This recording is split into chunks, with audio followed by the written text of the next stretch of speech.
Okay, you made it back here to the Gill Athletics Connections podcast. Again, so grateful that you'd press play. I'm just always so humbled when I see, week after week and now day after day with the Gill 1918 project that you keep coming back. That must mean we're doing something right, giving you value, and that is always the name of the game, making sure we give you value for your time. Because this is, I've always said this is not an easy podcast to listen to. This is going to take some time. Buckle up. We're in minute one of maybe 2 hours here. We'll see. We'll find out. So again, grateful to be your host, Mike Cunningham, the podcast host here at Mike Cunningham on Twitter, the business development manager. I don't know. I don't care what title you give me. Just give me a call and we'll get you taken care of. Today, we get to go to one of my favorite states. We get to go West Coast. I'm a little jealous because I'm in Illinois. It's a little cold here. So they're in sunny California. I'm assuming it's 70, 80 degrees, maybe 90. Maybe they got sunburn. I don't know. We're gonna find out. Help me welcome from the great school of UC Riverside, the wise, the wonderful Mr. Nate Browne. Nate, what's up, my friend? Good to see you, Mike. I'm glad to be on. You look like you have a tan. Tell me it's like 80 degrees and it gets cold when it's 70 or something. I wish I could this week. It was nice last week, but this week we've had rain and 50s, so we're complaining, but that's pretty much t-shirt weather for people in Illinois. Yeah, exactly, dude. It's gonna be 60 today, which is about 40 degrees higher than it has been. And Not today, fair. That's well, warmer than us. yeah, well, okay, hold on. We're gonna get to fairness. So when we're recording this, it's in February and it's a Thursday. Saturday, the high is 30. Okay, you win. Yeah, right. So don't get jealous, man.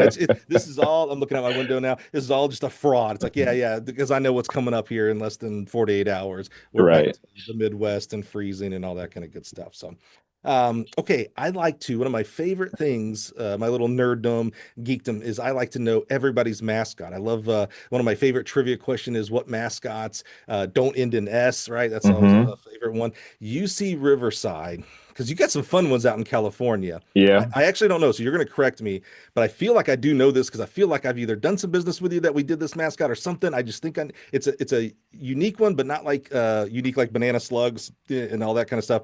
It's something to do with Scottish, but it's not Scottish. What is it? It's something to do with like I'm thinking Highlander games, but I don't. It's obviously not Highlander games. What's the Yeah, mascot there? it's obviously a Highlander bear, but it's the Scottish part is kind of like that Braveheart mentality, Okay, brave and warrior type. So you'll see our bear kind of dressed up with some plaid at so it times. is a bear, It is a bear.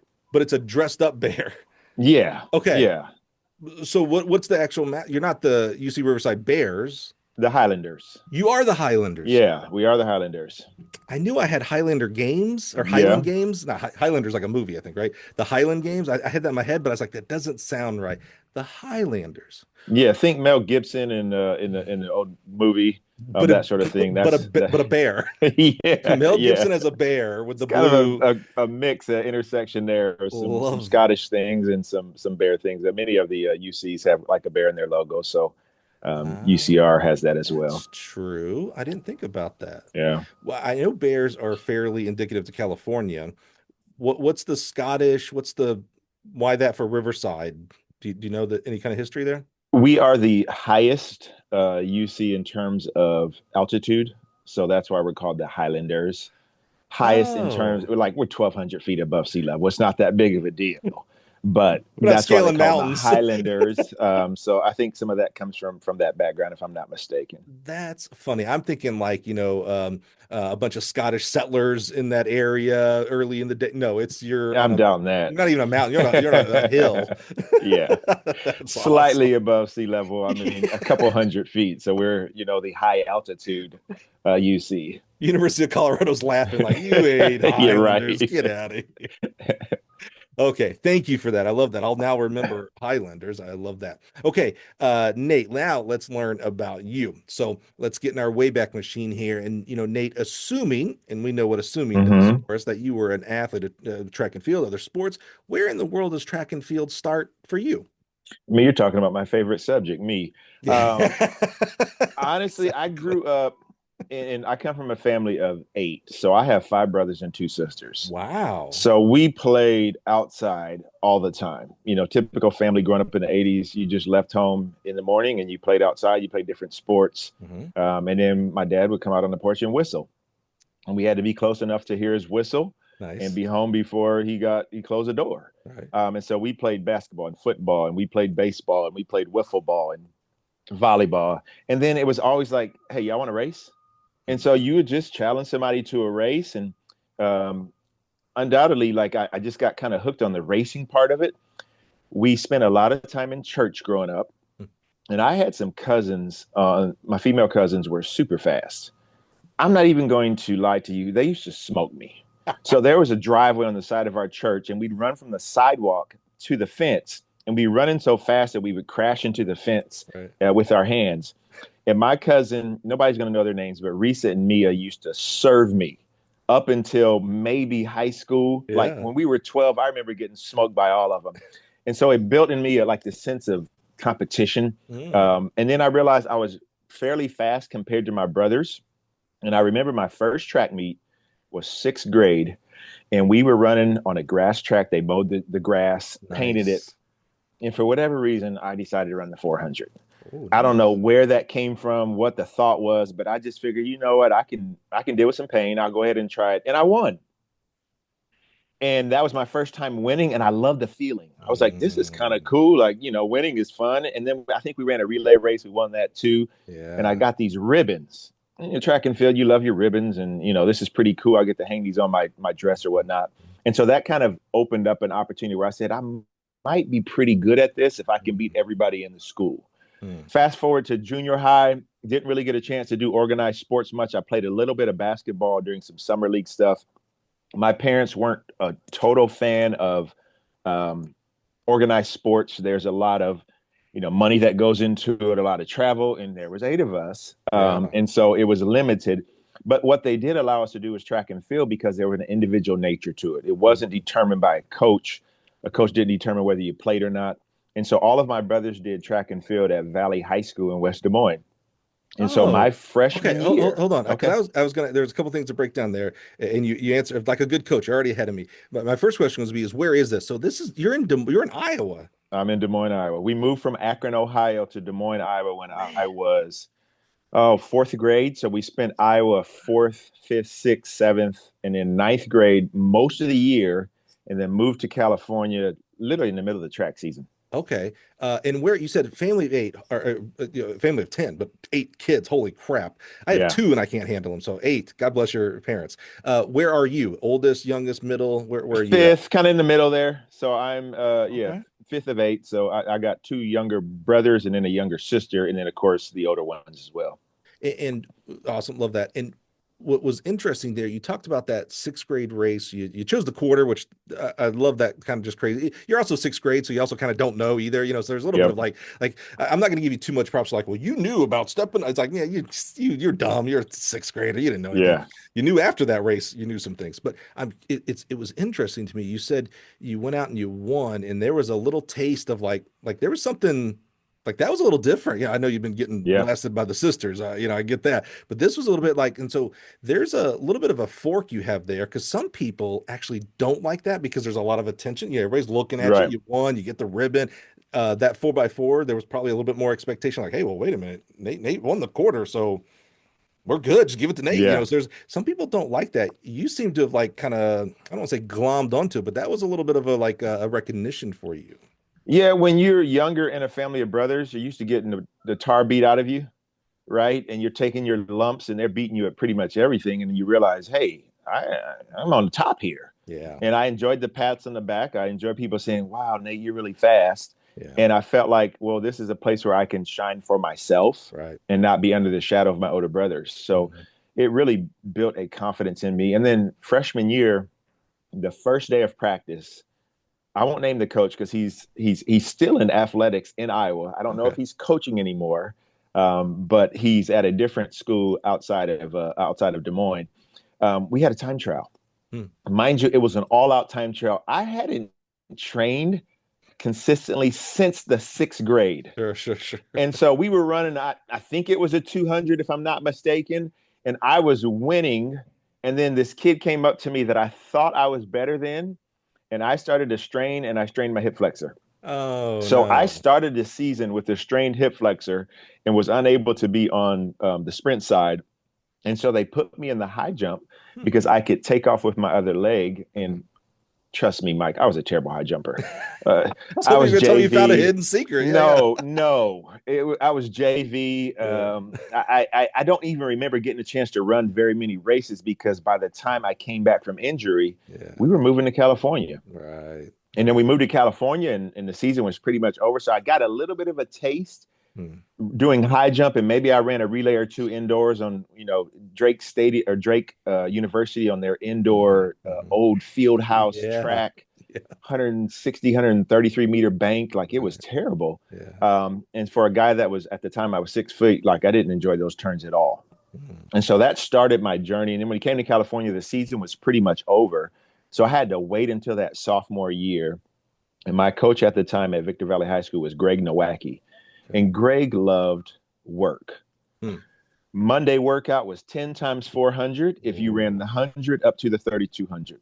And Oh. so we learned pain. I had a brother that was a year older than me. So we kind of set ourselves apart because we were willing to work. Hmm. And if Greg said run 10 quarters, we ran 10 quarters. If he said run 10 hills, we ran 10 hills. If he said pull the bungee or the parachute, we pulled the bungee or the parachute. And we were able to separate ourselves from some of Hmm. the rest on the team because we were willing to put in work. Did you Um, not, I don't need to necessarily get into like the ages of each one of the siblings, but yeah. like when you're a freshman on the team, are there like three other Browns on the team? Like is there like a Just clan going to the track Yeah, team? just one other one because the Okay. other two had graduated by the time I got into school. So each of us had at least one other sibling in school at the same time. And I'm assuming they were on the track team. They obviously They could have were. done. Okay, they were. Okay, okay, okay. Yeah. Yeah. What So was my track? brother, Was track like was that a sport for your parents? Like, did they? I don't want to say push you, but was that like, hey, we're a track family, or was that just it just kind of naturally came? they just liked the individual nature of it, right? It wasn't a team game. It wasn't, subjective. You just got a chance to go out there and run. Mm-hmm. They enjoyed that it built that work ethic in us. Mm-hmm. And so my brother Tavis and I, we really worked hard together. We pushed each other. Honestly, he beat me in pretty much every workout Yeah. until maybe my junior year when things started to click. Hmm. And I realized pretty quickly I probably wasn't a short sprinter, even though I had to do it because our team didn't have a ton of speed. Right. But we ended up being on the 4x4 together, Yeah. kind of wet my appetite there. We, went to CIF. We didn't advance past first round. Well, a And then little harder in California than Iowa, and very, I'm not talking about talent necessarily because both states are very talented, but California being a one class system, that changes the game no matter what. So that is hard. Heck yeah. it was tough. Our school had 4,000 students, so we were in the highest division. Holy Um, crap. but we didn't really have a track history and legacy. So we were trying to build something. So I had some results, but not the kind that I thought that I was capable of. 4,000 people. Mm-hmm. How big was the school in Iowa? We had about 2,000. What was that like? I can't remember. Boy, it was just recently too. Someone talked about when they moved to Texas. Their parents were like, "Hey, we're gonna move Mm-hmm. to Texas," and they were like, "Texas, it's pastures and Yeah. tumbleweeds." And they got there like, "Oh my God, there's actually cities here." There's a percent. California is one of those states where it's like, "Oh, I think like for me because I've never lived in California, but I've watched TV, so I think every place in well." Until I traveled there quite often, I used to think California was all like LA. It Yeah. was, oh, it's tall buildings, it's city. Yeah. And then I'd visit, obviously over the past several decades for many different reasons. And it's like, holy crap, there's actually a crap ton of agriculture Yep. in California. I mean, like a Yep. lot, a lot. What was your thought? You guys you're Midwestern kids, man. You're, Yeah. Akron and Yeah. Des Moines. And then it's like, hey, we're going to California. Was that exciting? Was it nerve-wracking? Was it like, what do you mean? We're going to go live in a high rise? What did you know I and mean, think? it was exciting. Kind of, we had cousins that lived in like Redlands, California, which is about 35 minutes away. We Agricultural. Yeah. moved to the high desert. Yeah. So it was dusty, it was dry, it was hot as Hades. Yeah. Yeah. Yeah. Yeah. But I enjoyed it because I never really liked the cold. We lived two Amen. blocks away from the high school in Iowa, and I used to, walk to school trying to be cool without my hat because I didn't want to mess up my hair. And I would just get frozen ears and my nose would be on fire. And I'm like, my mom would like, just wear your hat. I'm like, Mom, you don't understand. I can't redo my hair with gel. And then we got to the point one time it was so cold, we put Vaseline on our face. So we're going in there just shined up because it protected you from, 0-degree weather. Mind you, Mike, we did 2 blocks. And so I'm going to tell my kids I walked 6 miles uphill, Oh yeah, but yeah, at the yeah, end of yeah, the yeah, day, it yeah, was yeah, only yeah. 2 blocks. So coming to California, it was hot, it was warm, it was nice. Yeah. I'll be honest, there was a lot more diversity in California. Sure, sure, The people in Iowa are the best people I've ever been around. But there wasn't a lot of people that looked like me. I sure. didn't have a problem with that, but going to California, I was like, you know what? I see a lot more competition here for my speed. I might need to move up and do it at a different event. Got And it. so that's kind of what drew me to the quarter. Yeah. And then my junior year, I kind of bumped my head in the ceiling of how fast I could go in Mm, the 400. I had run, 51, and I was mhm, like, I'm mhm, pretty good, but I can't advance past CIF. And I had mhm. a coach named GW, George Washington, and his daughter was on the team. And George Washington used to help us out. And he would come up in a very calm demeanor, and he said, Nate, you might need to move to that 800. And I was like, no, not interested. Not a good idea. I We just did a hear time trial pain. 800 and I ran 237. Wow. I mean, I was all out, but I hit a wall that I have never hit in my life. And so I was not interested. He said, you can see that, you aren't getting any better than a 400. Like if you move up, you're going to be one of the faster 800-meter runners. I resisted. We got to the senior year and I had done fairly well through the early part of the season. Crazy story. The meet that I ran my PR at in my senior year of high school so far into the year was at UCR. They used to have an Inland Empire Championship, Oh, and we that's ran at cool. UCR. That's And I pretty think cool. I ran the relay split 50 point. And I was like, you know what, George, I don't need to move up. I just ran 50 point. Like I have arrived. Right. I'm a two steps away from 49. Like this is Right. it, brother. And he said, but Nate, if you want That's to great. get to college and get a scholarship, if you move up to the 8, you're going to have an opportunity. And so we were at a meet in Palmdale, California. I don't know if you've ever been there. If you haven't, Mm. you're not missing anything. It's just like Victorville, except drier and dustier. Okay. Been a Victorville. Yeah, yeah, yeah. And that we were running against maybe 3 or 4 schools. And they said, Nate, we need somebody to run the sprint medley. It's the 800-meter leg. You guys are, nobody's expecting anything out of I this. say It's just pretty an safe. opportunity. Yeah, pretty safe. You Yeah, blow just, up, it's a you low blow key up. Yeah, meet yeah, yeah, and just go out there and take the stick and run. And yeah, yeah, if you don't pass anybody, that's fine too. Like just try it out. yeah, yeah. But what they didn't tell me is the defending state champion in the 2 mile was running the 800 leg for Palmdale High School. And it just so happened that my team brought the stick around in front. Oh no. So now I'm running for my life. I feel like a rabbit being chased by a dog. Oh no. And the pride in me was like, you're not passing me, brother. Like, I don't care who you are. I had no idea who he was until after the race. And so I ran for my life and I ran 203. Dude. To this day, I don't know where it come, but I bet you it came from those 10 400s that we were doing on Monday. That probably helps. Yeah, yeah. And we Wow. had done some pretty heavy hill work. And so I was like, crap, I done did it to myself now. I am an I 800-meter runner. guess what? Thursday dual meet, I was entered into the Open 800, Yeah, yeah. won that race, and I pretty much went 3 for 3 or 4 for 4 in wins in my first 800s. And so I said, you know what? This reminds me of sixth grade. Hmm. I'm winning again. I'm up in Right. front again. And we went to a meet at like Mount Carmel High Hmm. School, big invitational. And I kind of got dusted up a little bit, but I Sure. ran fast. I broke 2. Wow. And I said, well, hang on now. Like, I feel like I'm getting Yeah, yeah. in an upper level of this event area. And then slowly but surely, my 4x4 started to drop and I felt faster and I felt stronger. Were you doing any different workouts? Because I'm hearing a lot of 10 by 400s for everybody. So, or was it more, do you think it was more mental side? I think it was mental, but we started to do some more longer workouts once I switched to the 800. Yeah, sure. But honestly, we kind of kept with the same. And at that point, Yeah. we had switched coaches. The assistant coach from the previous year was now the head coach, Julian Reddick. Coach Reddick passed away when I was in college, rest his Hmm. soul. But he was a coach's athlete's coach. He would talk Hmm. to us about what we thought about workouts. He kind of adjusted some things maybe from what was done before. Yeah. And I started to do a little bit more mileage. I used to go on some runs. He'd have me do some laps around the track. And then lo and behold, Mike, I got better at the 800.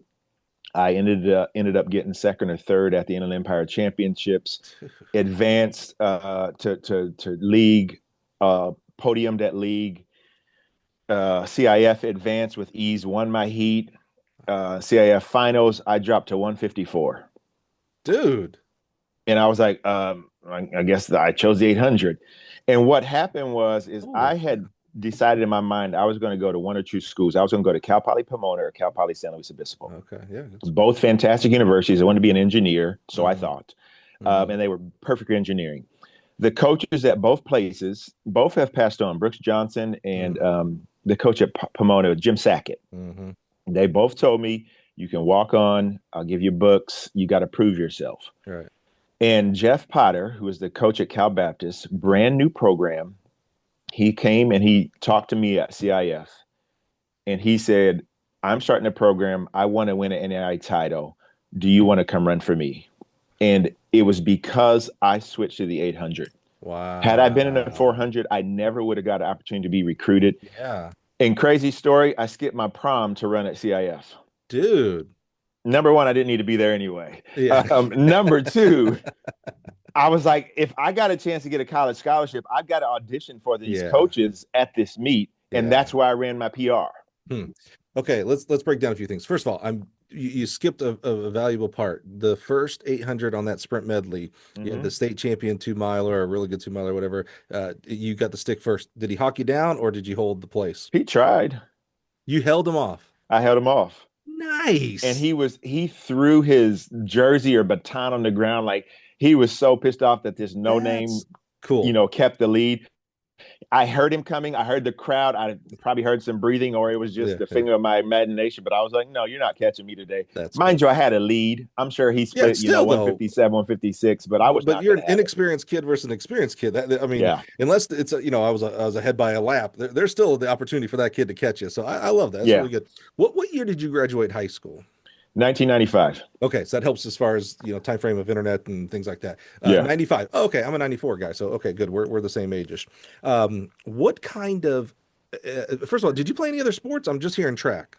Not in high school. Yeah, I stopped the basketball, travel ball, 8th grade. Got it. What kind of athlete were you? And what I mean by that is, it's easy for us, we're old guys now. We're getting old, Nate. And we like to, we like to do the old man shaking his hand at the cloud. We like to say, these young kids these days, they don't know who the track people are. They don't know who the best in their event is and things like that. And I pretend that I also, and I was a track, maybe I wasn't a track nerd, I guess, if I didn't know that, but we were the same when we were young, pretty much. Yeah. What kind of track kid were you? Were you the kind of kid, we're pre-internet pretty much here. There's some internet going on at that time, but not, we ain't got browsers and stuff. Are you the kind of kid, are you going to the local grocery store to get the track and field news every month? Are you going to the library? Or are you like, you know what, I run track for my high school and my boys, and I kind of know people that I see at the meet, but where were you in that kind of nerddom, if I will? I didn't nerd out until I got to college. Yeah. Obviously, it was the newspaper. And then I relied on the information from my coaches. It was phone calls. Hey, Nate, this coach called about you. Do you want to talk to him? Yeah. I was aware of a couple of people. I was in college when Michael Granville or in high school. Michael Granville was in high school. Right. You couldn't help but know who that was. And when Obi Moore was in high school, and they were in the same division as me. Oh, shut up. Seriously? Yes. I would trust me. I had a fantastic view of Michael Granville taking off about 2 steps into the race, and then watching him run really fast about 100 meters in front of me. And then Obi Moore, I got a chance to race him a couple of times. Well, I mean, race him as in we started at the line together. And then they were in some 4x4s with us where it was like, half the track. Hey, look at Obi over there cooking it. Yeah. And I'm over there trying to bring our team around in 4th or 5th and qualify for CIF. Those are two really good examples. Obi, for me, I grew up in small town Alabama. I mean, you said you had 4,000 students. We had 500 total. So very small. Same time frame. So, internet is what it wasn't and all that kind of stuff. And me and my brother who ran track, we knew Obi Moore. We made sure we watched the trials because we were going to see. And what I like about that is because that is a smallish example of something you gave earlier that I'm always fascinated with is, the reason why we knew Obi Moore and that we were focused on him is because he was a high school kid. If he was a college, I mean, there were plenty of other college kids running super fast at that time. And obviously there were pros, and maybe we knew Michael Johnson. And again, that was another, we're talking about the 1% of 1%, a transcendent person. But because it was a high school, it was like, oh, not that we really thought we could run those times, but it was like, oh, that's like that kid could be in my class. We're the same age or whatever. Yes, sir. And that's a very minor example of representation, something you'd kind of talked Mm-hmm. about, like, hey, I was in Iowa and they're great people and all that. But boy, I go to California and I see more people that look like me, or, maybe the Mm-hmm. first time I see someone from India or Morocco or whatever, Mm-hmm. it's just always interesting me when we talk about minority coaches, or we talk about women coaches, about sometimes they don't know that that's even a possibility before they can even Yeah. see that at one time. So Yeah. it'll be a more thing that maybe think of like it on a much lower scale, like, oh, Oh there's yeah. high school. Yeah, I was little old Alabama and I knew about those guys. So that's fascinating. You never, It whet my appetite for yeah. track and field because I was at meets when there was 10, 12,000 people in the stands in Oh, California, sure. and they're chanting this dude's name, and I was in the same race. Now they finished and screamed, and then we passed the line about 10 seconds later. But it was a thrill to see track and field be that I was about to say exciting, that's a cool and it perspective whet my because appetite. I didn't get that until, I mean, Yeah. decades later, for crying out Yeah. loud. I thought track was always supposed to be like, yeah, maybe your mom's in the stands and that's about it. Yeah, yeah. Yeah. That's fascinating to see that as a 16, 17-year-old kid. Sure. That, yeah, wow. That's really interesting. Uh, so I mean, actually, you kind of grew up in a pretty unique It aspect was. with those guys, for crying out loud. What about, because, spoiler alert, you become a track coach. Mm-hmm. We already know you already answered one of my questions. You were thinking, oh, I'm going to become an engineer. I love Yeah. that. Were either parents engineer, or why engineering at that stage? I don't even know. I think it was one of those career days, and I was pretty good at math. Yeah. I was good at science, even though I didn't like it. My brother, right next to me, was going to school to be an architect. And so I was Hmm. like, well, I can't do the same thing as him. Plus, I looked at the Cal Polys and I said, they're great Oh, engineering schools. Back then, you remember we used to get brochures yeah. from the universities? Yeah. And it was like, you can be an engineer and you can build bridges and roads and buildings. And I was like, Yeah. sure. Yeah. And I got into college, and to be honest, Cal Baptist didn't have an engineering program. It Yeah. had Don't a don't go to college for me just yet. okay, Don't okay. go. First of all, you mentioned Cal Poly Slow earlier in architecture. Your brother didn't Yeah. go to Cal Poly Slow for architecture, He did didn't. He because did. He went to a private school. that's like a big. My understanding is that It architecture, is. that's a big deal. Yeah, It my is. a fellow friend of ours, my brother Chris Baptista, used to coach there, and he used to tell me about this architecture program. He's like, man, it's one of the top ones out there. I know him well. Yeah, good friend. Just was Yes. at his house. He's East Coast now. He's Yep. Connecticut. Yeah, yeah, yeah, Yep. yeah, yeah, yeah, yeah. It was odd to see him in the East Coast. He's a California boy through and through.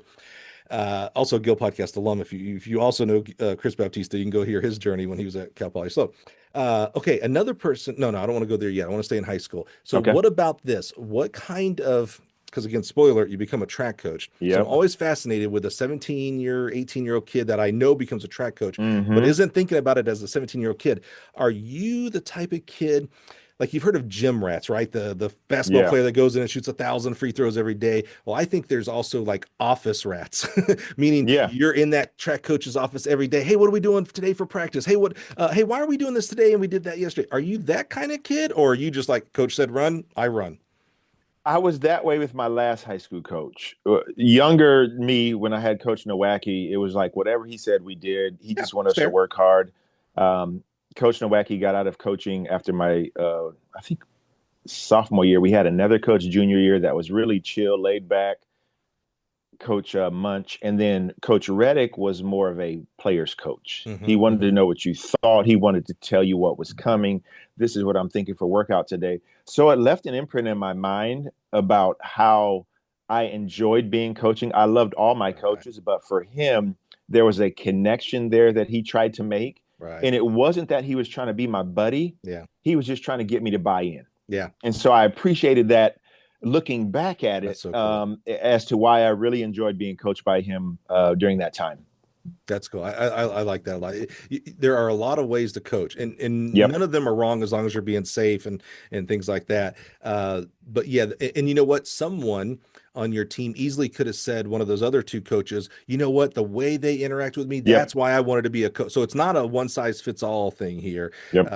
So I love that aspect. Okay, so senior years coming, you're looking at different schools, Cal Poly Mm-hmm. Slow, Cal Poly Pomona, Cal Baptist comes into the market. Mm-hmm. Knowing what you know now, do you regret not going to be coached by Brooks Johnson? No, Really? Come on, it's because Brooks Johnson. Come I on. wanted to be valued. Yeah. at the level that I thought I was at. Brooks Sure. was fantastic. Yeah. He was honest. He was straightforward. He Yes, sir. said, "Listen, Nate, I got 4 152 guys. Like, I can't offer you a scholarship. I get it. Yeah. That's probably something I would say now myself. Right. But Right. in the moment, I was like, you know what? I'm going to go show that I'm going to prove this guy wrong. And so Yeah. every time I raised somebody from one of those two schools, I tried to beat him. I'm gonna be honest. It Sure. was, Sure. Sure. I looked at the heat sheets, and if I saw Cal Poly, I was like, you know what, we're It's a going at home. that That's kid. it. That's it. But at the end of the day, I respected that he had a standard. Yeah. And it was probably best for me to go to the school I went to because I got the 100%. personalized coaching and 100%. because it gave me a more a safer atmosphere for being able to grow up because Yeah. I found trouble either way, but it was a little bit safer in that place. You and I love that you said that because I 100% believe that because it's easy. The question I asked you is a real softball question of Mm-hmm. who Brooks Johnson became and is and Mm-hmm. was. Also, a Gill podcast alum. Rest in peace. Love Brooks Johnson. Yeah.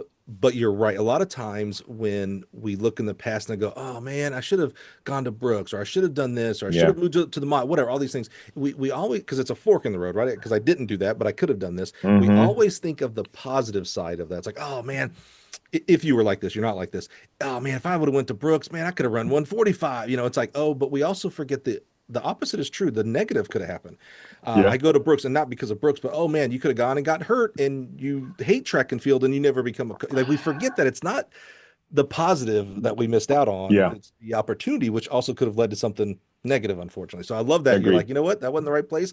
You know what, where you were supposed to be, you were supposed to go to Cal. That's Yeah. exactly right. You were supposed to go to Cal Baptist. I love Yep. that. That's really cool. Okay, you go to Cal Baptist. You think you're going to be an engineer, so I Mm-hmm. assume you start out at engineering or pre-engineering. How did that work out?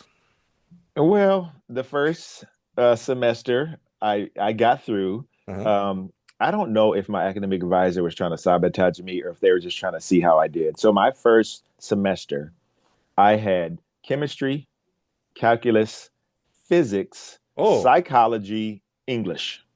dude, Somehow I got above a 3.0 the first semester bravo. because there was, I was away from home in college and I was focused. All right. It got hectic that second semester, It and got I worse. got, I think I was like 2.4, and I lost my academic scholarship. Oh, And I took a good hard look at, I don't enjoy science. I don't enjoy my professors. And at Cal yeah. Baptist, the science program at that time was very small. And so what they had was you did basically 2 years at Cal Baptist, and then you finished your last 2 years at UCR. But I decided at that moment, I said, I don't want to do these sciences with these professors for the next 2 years. I probably don't even want to be an engineer. Mm, But I enjoyed calculus. I enjoyed the math piece. So I said, what can I pick that gives me that math part, that analytical part? And mhm. so I switched to business. Oh, And all of a what, sudden, what, my what did grades what started to did change. what did your parents think? Because um, engineering, pre-med. I'm trying to think of another one. There's a few like your pre-law. There's a few Yeah, majors like parents are like, my son's in engineering school. And not that business yeah. isn't that, but it's not that. Parents okay with that kind of that switch? My folks were always supportive. They Love, cared that I was doing well. love that. My dad had an accounting degree, so he appreciated business. Hmm. My mother was super understanding. I don't even remember if I talked to them about it beforehand. I just said, "Look, I don't want to be an engineer anymore." And they were like, Yeah, "Okay, well, if you're not passionate about it, you're not excited about it, like, don't yeah, pick a major that you're not going to enjoy." yeah. And I noticed from day one when I got into the business majors, things clicked. I Mm, understood things easier with the exception of one professor, I won't mention his name. I enjoyed all of my business classes. yeah, I was good at it. I understood it. I enjoyed the math part of it, but then yeah. more importantly, I enjoyed the people side of it. Mm, And I felt like engineering would have been very impersonal, kind of isolated. And I enjoyed yeah, talking to folks, FaceTime, being able to converse with them, being a part of teams, being able to yeah. solve problems together. And so I knew that the business side of things would probably bode well for my future and open up some doors for it. It still boggles me that we make 18-year-olds choose a Yeah, major, something that's going to affect their life yeah, for the rest of their life. At 18, they don't know what the heck they want to do tomorrow. And we say, hey, pick something that's going to really affect you positively or negatively, by the way, right. for the rest of your life. That's still kind of crazy. So at that point, when you switch over to business, I'm not hearing like, oh, because I'll become a track coach. I don't hear that. You're still like, okay, now I'm going to go become an owner or an accountant or whatever, something in business. Yeah. Yeah. Okay. All right. So keep us going down that track then. I had no idea what I wanted to do, but I enjoyed business law. I enjoyed the accounting piece. We had a class that was basically like an entrepreneurial type of class where you developed a business plan and you extrapolated out what you were going to do for advertising and for revenue. And it was basically like a business simulation. Right. I loved it. And I had a professor named Andy Harity, and Professor Harity made an imprint on me. And then I came to find out he was a track athlete at USC. Oh, nice. And so we started to talk about his experience, my experience. And to this day, I really appreciated that personal connection that I had with him as a professor because we related, right? Cool. He did the same thing that I was doing, some years earlier. But what changed at Cal Baptist for me and what kind of got me thinking about the coaching realm, my first 2 years were with Jeff Potter. Then Jeff left Cal Baptist and Irv Ray became the head coach at Cal Baptist. Oh, yeah, that's right. Okay. Jeff was a simple man. Coach Potter had 2 rules: be on time, take care of business.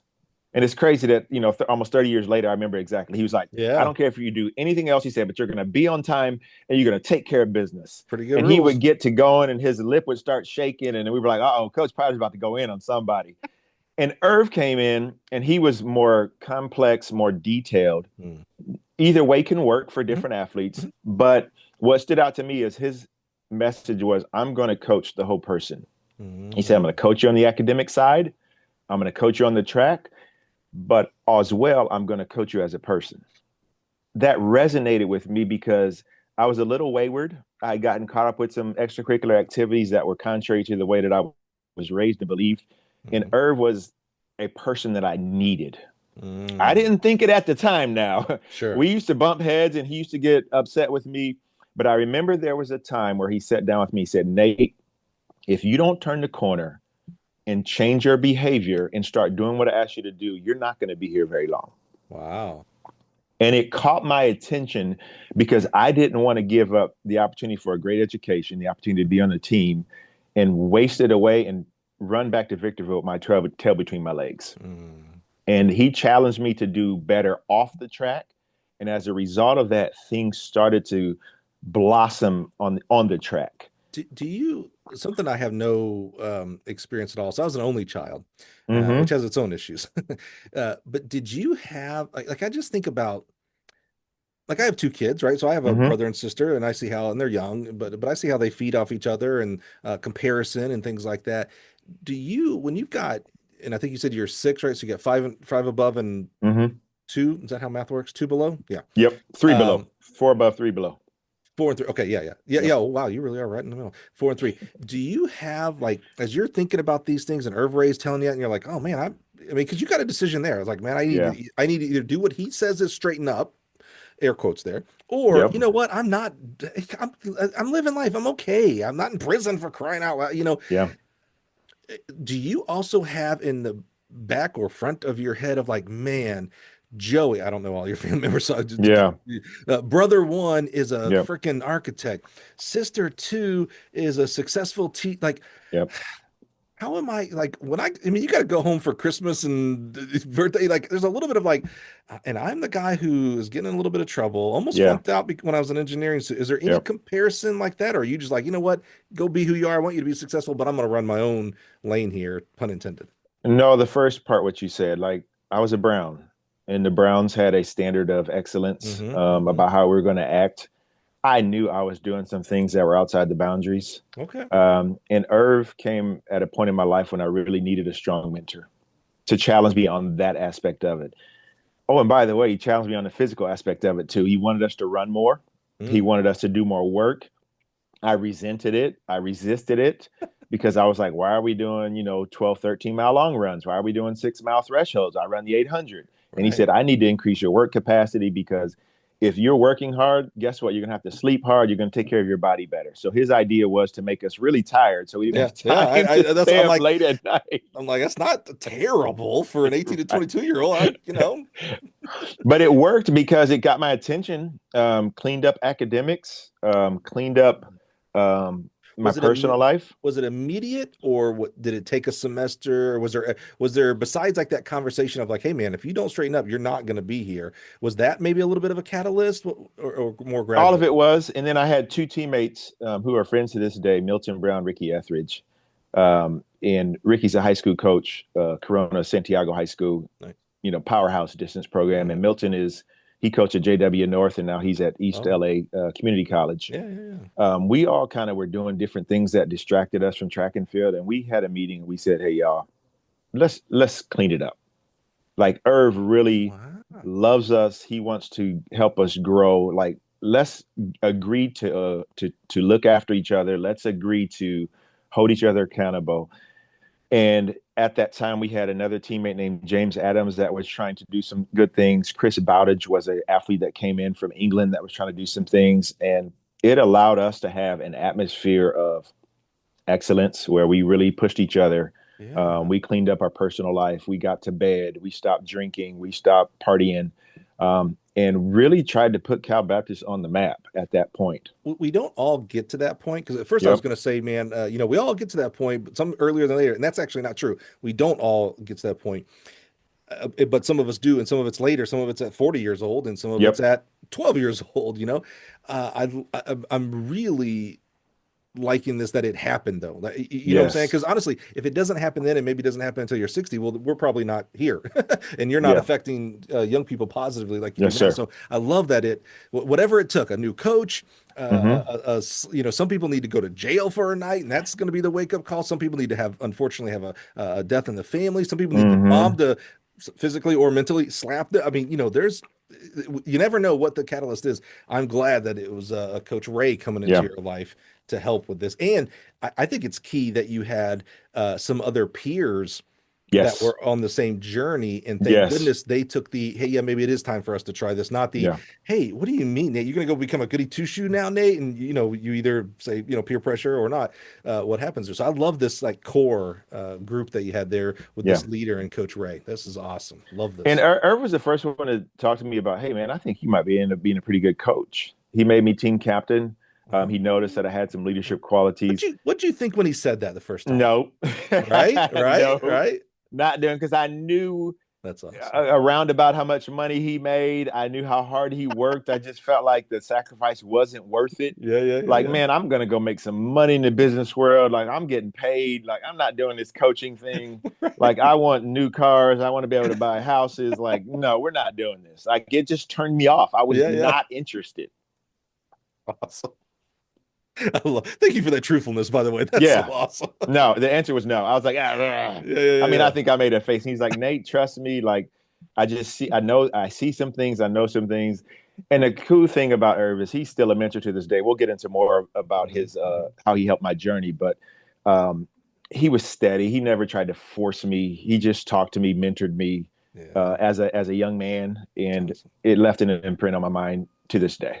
So 154 out of high school, did Yep. we get a lot better? Any better? It doesn't always happen for many Yeah, no, reasons. we improved, and I think Potter got me down to like high 151. Yeah, I ran some fantastic relay splits. yeah, I think I NAIL American two or three times under Coach Potter, and yeah, by the time I got done, I had 11 total. And dude. so my last 2 years, I added seven or eight more, and it was proof that changing the way I was doing things, buying into Mm, Coach Ray's leadership and mentorship, uh, holding each other accountable as a team, there were yeah, rewards there. that's And cool. so it gave me perspective that I use even to this day when I have kids that are stepping outside the boundaries in our program. And you were the first or one of the first classes into Caltech, because you said The Potter was first talking. track and field class, yeah. Wow, that's kind of The cool, man. inaugural team. Like it's your fingerprints on that Yeah. program. We Yeah. were the first school or team in that school's history to win an NAI title. We ended up winning in 1997. You won a team title? We won a team title. It was either 97 or 98. Dude. So Potter had built the foundation, and Irv came in and he got some people on the same page, added some other recruits. Crazy thing is Raina Ryder, if that name rings a bell. I know Raina was Raina our very well. assistant coach at Cal Baptist under Irv and No. Jeff. Oh, Yes, dude. Holy cow. another strong mentor of mine for sure. Yes, no, Raina very well. Love him. Absolutely. That is cool because the number of people who have been on a national championship team, all Yeah. sports, obviously just Yeah. track and field here, is very Yeah. small, dude. That's so. How'd that feel? I mean, I never won a freaking title like that. That had to be cool. Incredible, because Yeah. we didn't even have a track at Cal Baptist. Right. We used Yeah. to go down to Sherman Indian High School, which is the local high school for those that come from the reservation. They had a dirt track. We would use that. Potter would like draw a paint line in the back. When Irv got there, he really did a couple of lanes with paint, and then he'd make sure they mowed it a little bit tighter.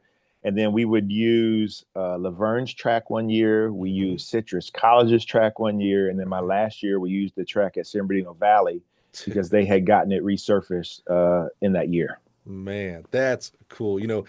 I do love hey, you don't need to have the Yep. fanciest of fancies, all that. Obviously, I'm in the game where I want you to have a facility, Hmm. but definitely should not limit you in your goal setting if you don't have a track and field. Now, I Right. want you to have a track complex, but it ain't the end all. Things are better when you have one. Let me be straight there, Right. but it ain't the limiter that sometimes we think that's fascinating. Okay, you graduate with a business degree. Do you I finish out did. with a business I degree? did. What do we do after we graduate? I used a search form to help me find a job, Okay. and it started a run of, I want to say, Mike, I probably did 5 jobs before I Yeah. got into one that I stuck. So my first job out of college, I was yellow page sales. Our younger listeners, they have no idea what The that is. yellow The big page. phone book. I sold ads in Dude, the no phone book. one, half the people listening right now are like, what are you, is that a website? What are you talking? Well, it is now. Right. Really? Business to business sales. We were traveling, making calls, visiting with Hmm. people. We did ads for, dentists and stores and mom and pop shops and auto shops. Little That was little in known fact. Victorville. You know this because you did this. Hmm. This is the reason why there are so many, and it's less now today because it's internet, no more, literally a physical book of white pages. That would be the individual Right. people, and then the yellow Right. pages would be the businesses. That's why so many businesses name themselves the AAA car wash or the AAA Right. because that put you because you would look like, oh, I need a car wash. So you'd go to C, Yeah. or I need a lawyer. I'd go to L, and Yeah. then they would be alphabetical. And so if you were AAA, and the psychology showed us that typically whoever was first, Yeah. that's who people would call. So yeah, AAA and all the just why would you call yourself AAA? That is why, because you'd be first in the freaking yellow pages, dude. And then you'd sell the full page ads because you say, well, that goes first. Yeah, that's right. And so I had some success with it. Mm, But what changed yellow is pages. I went back to living at home, and I Mm, realized I liked being on my own. sure. I love my parents, I love my family, but it was like, yeah, I'm graduated college now. It's time to, spread my wings a little bit. Right, right. And I never went far for college, so I always kept that really close connection to my family. I was home almost every weekend.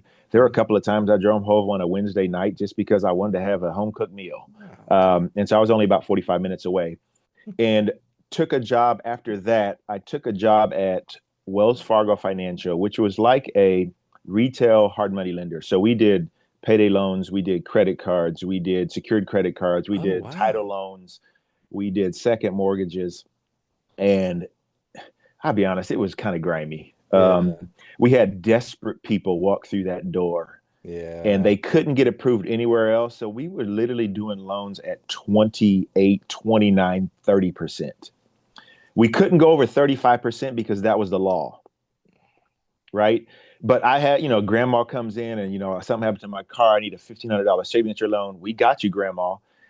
And I learned a lot, but at the end of the day, I left home every day feeling dirty, I like like I that. had did somebody wrong. I like that that was your attitude because Yes. I can easily see someone in that same position going, "Oh, I'm helping that grandma out." And it's like, "Yeah, dude, at 30 points, she'll never get Yes. out of it." Yeah. Like, come on. Like, yeah, yeah. So I love that you had that early of the stage of it that you were like, this don't feel It just right. didn't I don't feel feel like right. I'm helping somebody here. I Yeah. remember the thing that kind of was a breaking point for me in that business is I had a man that came in for a loan, and he had several accounts with us. And my manager was like, you need to find out what he wants it for. And he had a moment of clarity, and he said, I need my bankroll when I go to Vegas. Oh, And my manager looked at me and said, Nate, we are not doing this loan. This guy's going to gamble it away. He's going to lose his house. He's going to lose his car. And I went home that night and I said, what am I doing? Why yeah. am I in this industry? And so Right. I made a decision to leave, and I ended up going to uh, 24-hour fitness and becoming a fitness sales consultant. I sucked at it. I was terrible. I couldn't I sell thought this was memberships to going to save be my like, life. oh man, this is where No, I the really only thing I blossomed. liked about it is I could work out every day. Exactly. So I was like, this is great because I'm getting yoked, but I'm broke and I'm hungry and I'm eating, all kinds of simple stuff. I mean, I was cup of noodles and every now and then I make some rice and put some butter on it. Like it was terrible. I think I was getting paid $6 an hour plus commission. And I think to No. myself, this is awful. And to Oh. top it all off, my manager was a jerk. Oh. He made fun of me. He clowned me. He was like, Nate can't close. He would sing. He would make up songs. And he was like, No. Nate's not eating today. And I was like, this dude's a jerk. That's straight And I remember thinking to jerk. myself, I never want to work for a person like this. There Dude. was no mentorship. There was no guidance. It was belittle, belittle, belittle. Blows my mind that there are people like that. Yeah. And here's what I truly think. I truly think that guy probably thought he was like, this will motivate Nate. Like I'm Yeah. doing a good thing. It's like, no, bro, you're just crushing people. What are you Yeah. doing? He was an absolute jerk, and he made good money because he had other people that would do pretty well. I Yeah, was yeah. terrible. Yeah. So I left that job. And So first kind of back into fitness. yep. And I really dislike when we put fitness and track and field. It's a very Right. easy, and it's like, no, not the same sides of even the same coin here, guys. I don't Mm-hmm. like that. Any thought at this point of coaching track and field though? Not really. Still no. Okay, good. Not really. Okay. I mean, all I was still connected to Irv and the program at Cal Baptist, right. just because I had some friends on the team, so I would go to their meets and things like Yeah. that, and just think I'm here to support. Like Right. I'm not coaching you guys, but I'm here Right. to support. Right. But then I left that job and went to insurance claims collections. Dude, you So have like this might be the I'm craziest, telling you, like odd, I'm gonna call them odd jobs, weird stuff. really. And so what it is if your insurance policy had a limit to it and you were in an at-fault accident, we would collect on that claim.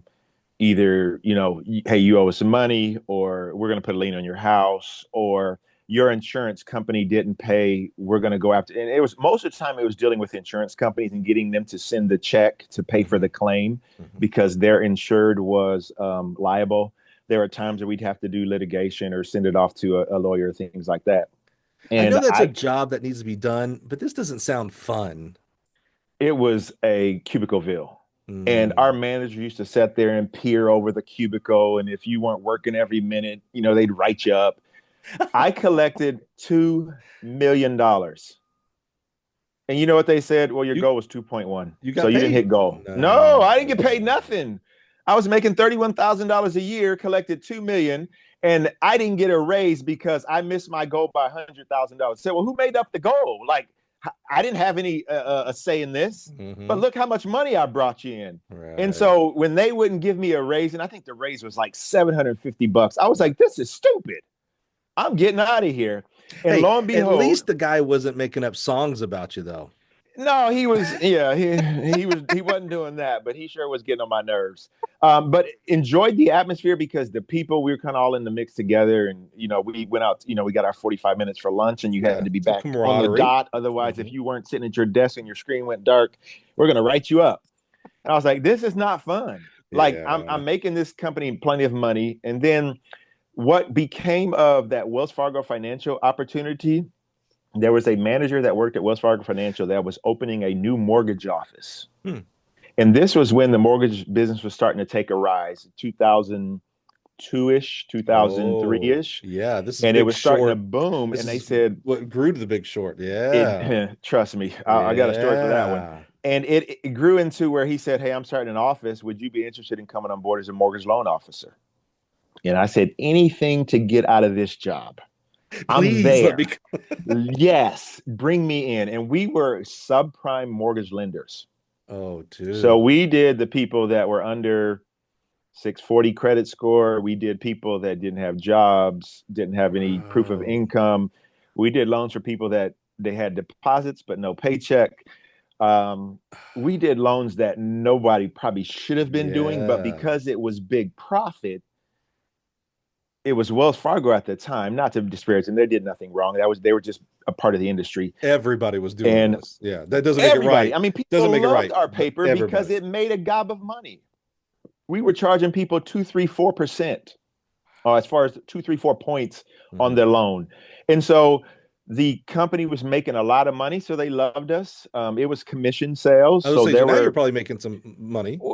at times, Yeah, yeah, yeah, yeah, yeah, when you yeah, closed loans, you loved it. There were months yeah, where I had zero, but yeah, then I yeah. had to tide it over. I mean, I had 1 month where I made more money in 1 month than I've made my entire life, even till today. Right, right, right, And right. I remember because at that time, bring it full circle, Irv had become the head coach at UCR.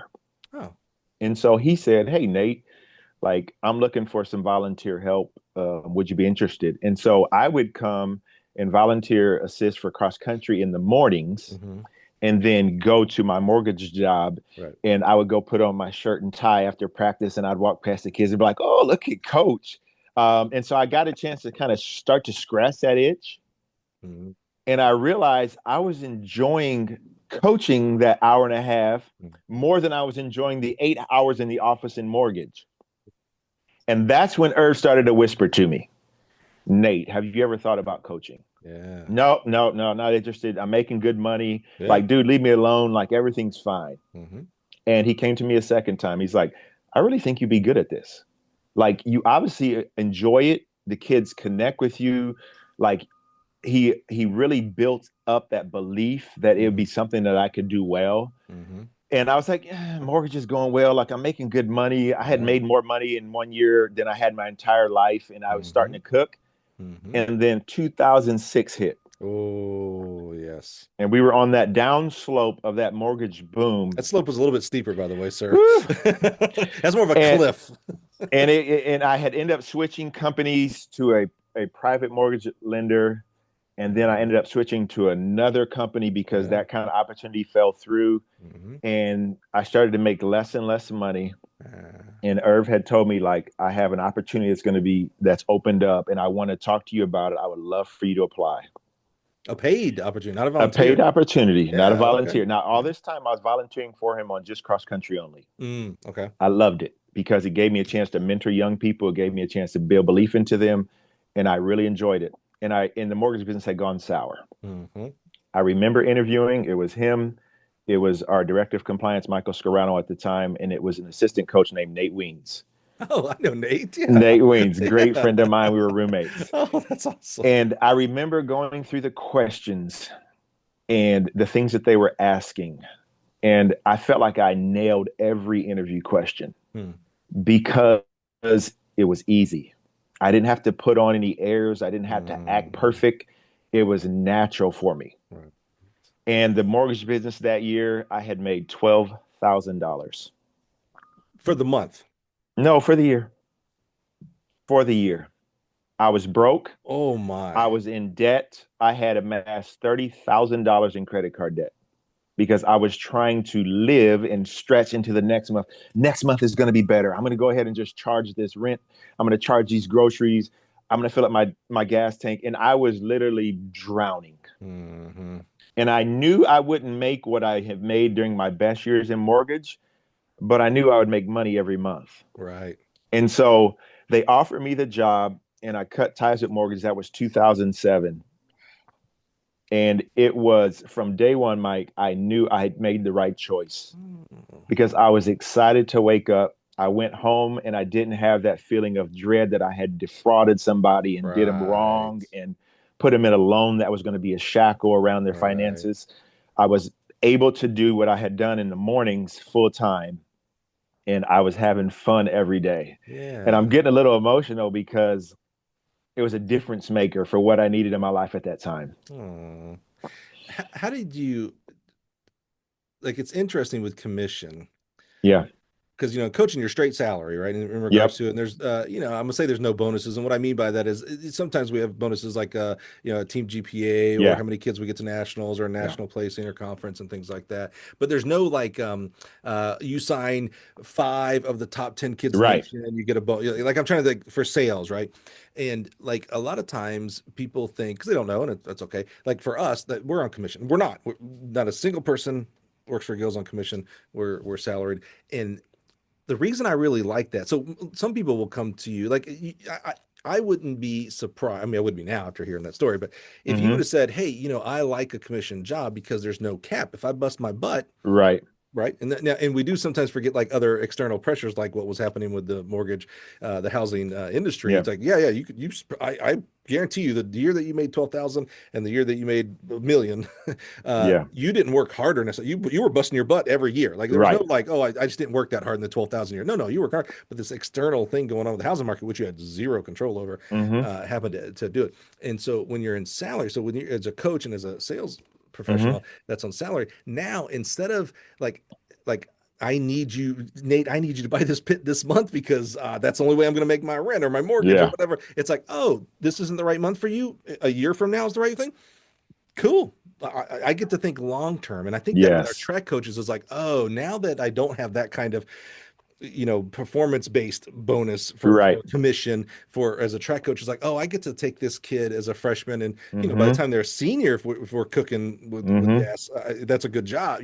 So you never, but you came from a very strict commission type profession. You never in that first year or two of coaching was like, man, if I was in a commission, I'm a hustler. I work hard. I could be making a lot more money. Because I mean, I'm going to assume that the Yeah. assistant coach at UC Riverside was not making bank. I hope I'm No, we wrong, weren't, but yeah. but it was consistent. So I was able to pay Mm-hmm. for lights, water, Mm-hmm. rent, Mm-hmm. food, Mm-hmm. and not go into debt to do it. Mm-hmm. Right.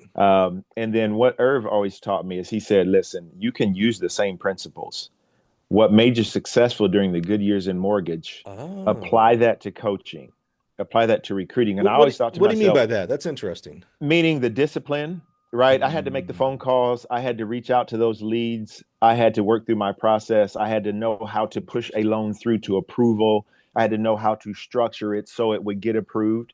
So Right. when I was working with a student athlete, let's say they didn't have the best academic profile, how can we position them to be able to get into school? Is there a class they need to take? Mm. How can I help this kid to recognize that UCR is a good option for them? How can I put it in terms of their benefit and not my benefit? And so now it became less about what I need to get done to eat and how can I help you, the athlete, to see the vision for your future. That is the best I've ever heard someone explain my job. Yeah. I don't have to worry about you buying stuff for me to eat. Yep. I get to do what's best for you and your program in the long term, 1 year, 5 years, 10 years. You're a young man, Nate. You're going to coach for the next 30 years. I'm Yep. worried about the next 30 years, not the next 30 days. That is Yep. literally the best I've heard of it. I heard it described. I love that. That's awesome. Okay. We started this podcast 7 years ago as a form of a way for us to uplift and honor coaches in the journey Yep. in this great profession. And I hope we're doing that. I feel like we're doing that, but really you're the only one who can tell me that, Nate. But as we went along that, Mm-hmm. with feedback that we heard from coaches' journeys, is there was value for listeners. So, we have a wide variety. We actually have some athletes that listen to this, which is wild to me. Yeah. But we have a lot of, young assistant coaches, young head coaches, old assistant coaches, old head coaches, a lot of different value here. So I'm thinking, when you said you went in for that interview, that there were some questions and that you were Mm-hmm. able to nail it because it was so natural. I love how you put this, and I wish we could all get there for interviews and the Mm-hmm. interviewers and interviewees, is that we let our guard down and just be ourselves and let the chips fall. If you don't get the job, good. You weren't supposed to get that job. If you were, you were. But you said I didn't have to put on an air. I didn't have to, Mm-hmm. like my words would be like, I didn't have to think like, well, what are they looking for in this answer? Yeah. Because I want to give that answer so I can get the job. What were some of the questions? Because someone right now is going, ooh, what would it be Yeah. like to interview at a school like a UC River? What questions do I need to be prepared or be thinking of today in my career so that I can answer correctly? What kind of questions do you remember them asking you? Before I answer that, let me go back to one key point. Yeah, So I please. was a part of a direct sales organization, Amway Company, Oh, during my later teen years and early 20s. nice. They had a reading list. That reading list consisted of so many good self-help, self-development Yeah. business books Like good that to helped great and stuff like good to that. Yeah, great, yeah, Og Mandino, yeah. John Maxwell type stuff. The Yep, one of the yep. books that I read that made an indelible imprint on my mind was How to Win Friends and Influence People by Oh, Dale Carnegie. Carnegie. Yeah, And nice. I remember I read the old version. So it Yeah. was like kind of from the 50s, 60s, whatever it Old. was. And there was one key thing that it said in there is it said everybody loves the sound of their own name. And so whenever you're talking to people, you have to make sure you put it the viewpoint from them. And so I went into that interview and I said, I always try to do, and I do this today in meetings. When I have a meeting, I'm going to sit down and I'm prepare what possibly could that person bring up as an objection, as a concern, and how can I make sure that I have an answer to that? So when I was getting ready for this interview, I thought about what are they going to ask me about? Probably recruiting, probably, different job duties, how I would handle conflict. And I rehearsed my answers. And this is what I would wish for most people that interview for a job. Take 30 minutes and prepare for what possibly might go wrong. And here's the comparison I'll give. Remember 8 Mile? Of course, one of the best when they movies were ever. talking to Eminem and they said, I know everything he's going to say about you. Right. And so when he got to the mic first, Yeah. he knocked down all of his objections by talking about himself in that manner. So we have to be prepared when we have an opportunity for an interview and say, could they possibly ask? They're going to ask about the roster. They're going to ask about duties. They're going to ask about recruiting. And make sure that you've got yourself set up to present yourself in the best light. You're the head coach at UC River. This is me jumping ahead here a little bit. And I assume you have a staff. I actually didn't look, but yes. I know you have a staff. And so you've had to hire and evaluate and stuff like that. Do you see what are you seeing when you put out I know track coaching positions, you put out an assistant coach position, you get 100 wildly different. Yes. For the ones that you actually interview, what are you seeing? Are you seeing people coming in prepared, or are you seeing people come in more unprepared? Sadly, Mike, it's about 50-50. Yeah. And what I try and do and what I've always wanted to do as I get older in my career is I want to be a mentor. So I want to help people prepare for those interviews because that's going to get them to the next step. Love that. If you can get to the next step, now you get a chance to really show your full personality. It's tough in a 30 or 40-minute interview to set yourself apart. Yep. But preparation is the key. And every coach that I have hired in my career, and I've probably hired 8 of them now, maybe 9. Right. Because we've had a little bit of turnover because people have gotten better as coaches and advancing some great opportunities. Yeah. It's because they won the interview. It wasn't because I knew them beforehand. It wasn't because they were somebody's buddy. Right. It's because they nailed the interview because they were prepared. And so that's what I wish for young assistant coaches is that they would get a mentor, sit down with somebody and say, hey, what kind of questions do you think they're going to ask?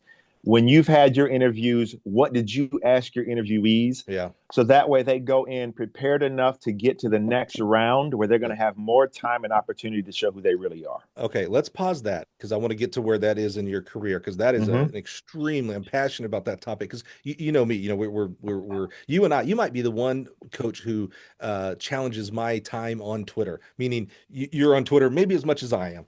I'm always on there, so I do win. Yeah. But you're right there. You're pushing me, buddy. And so what my whole bend is. It's it's coach advocacy. It's like, how do I help people become better coaches and therefore better people that will make them better coaches? So I really want to tap into that. But let's pause. Let's go back. You're interviewing. You become the assistant coach.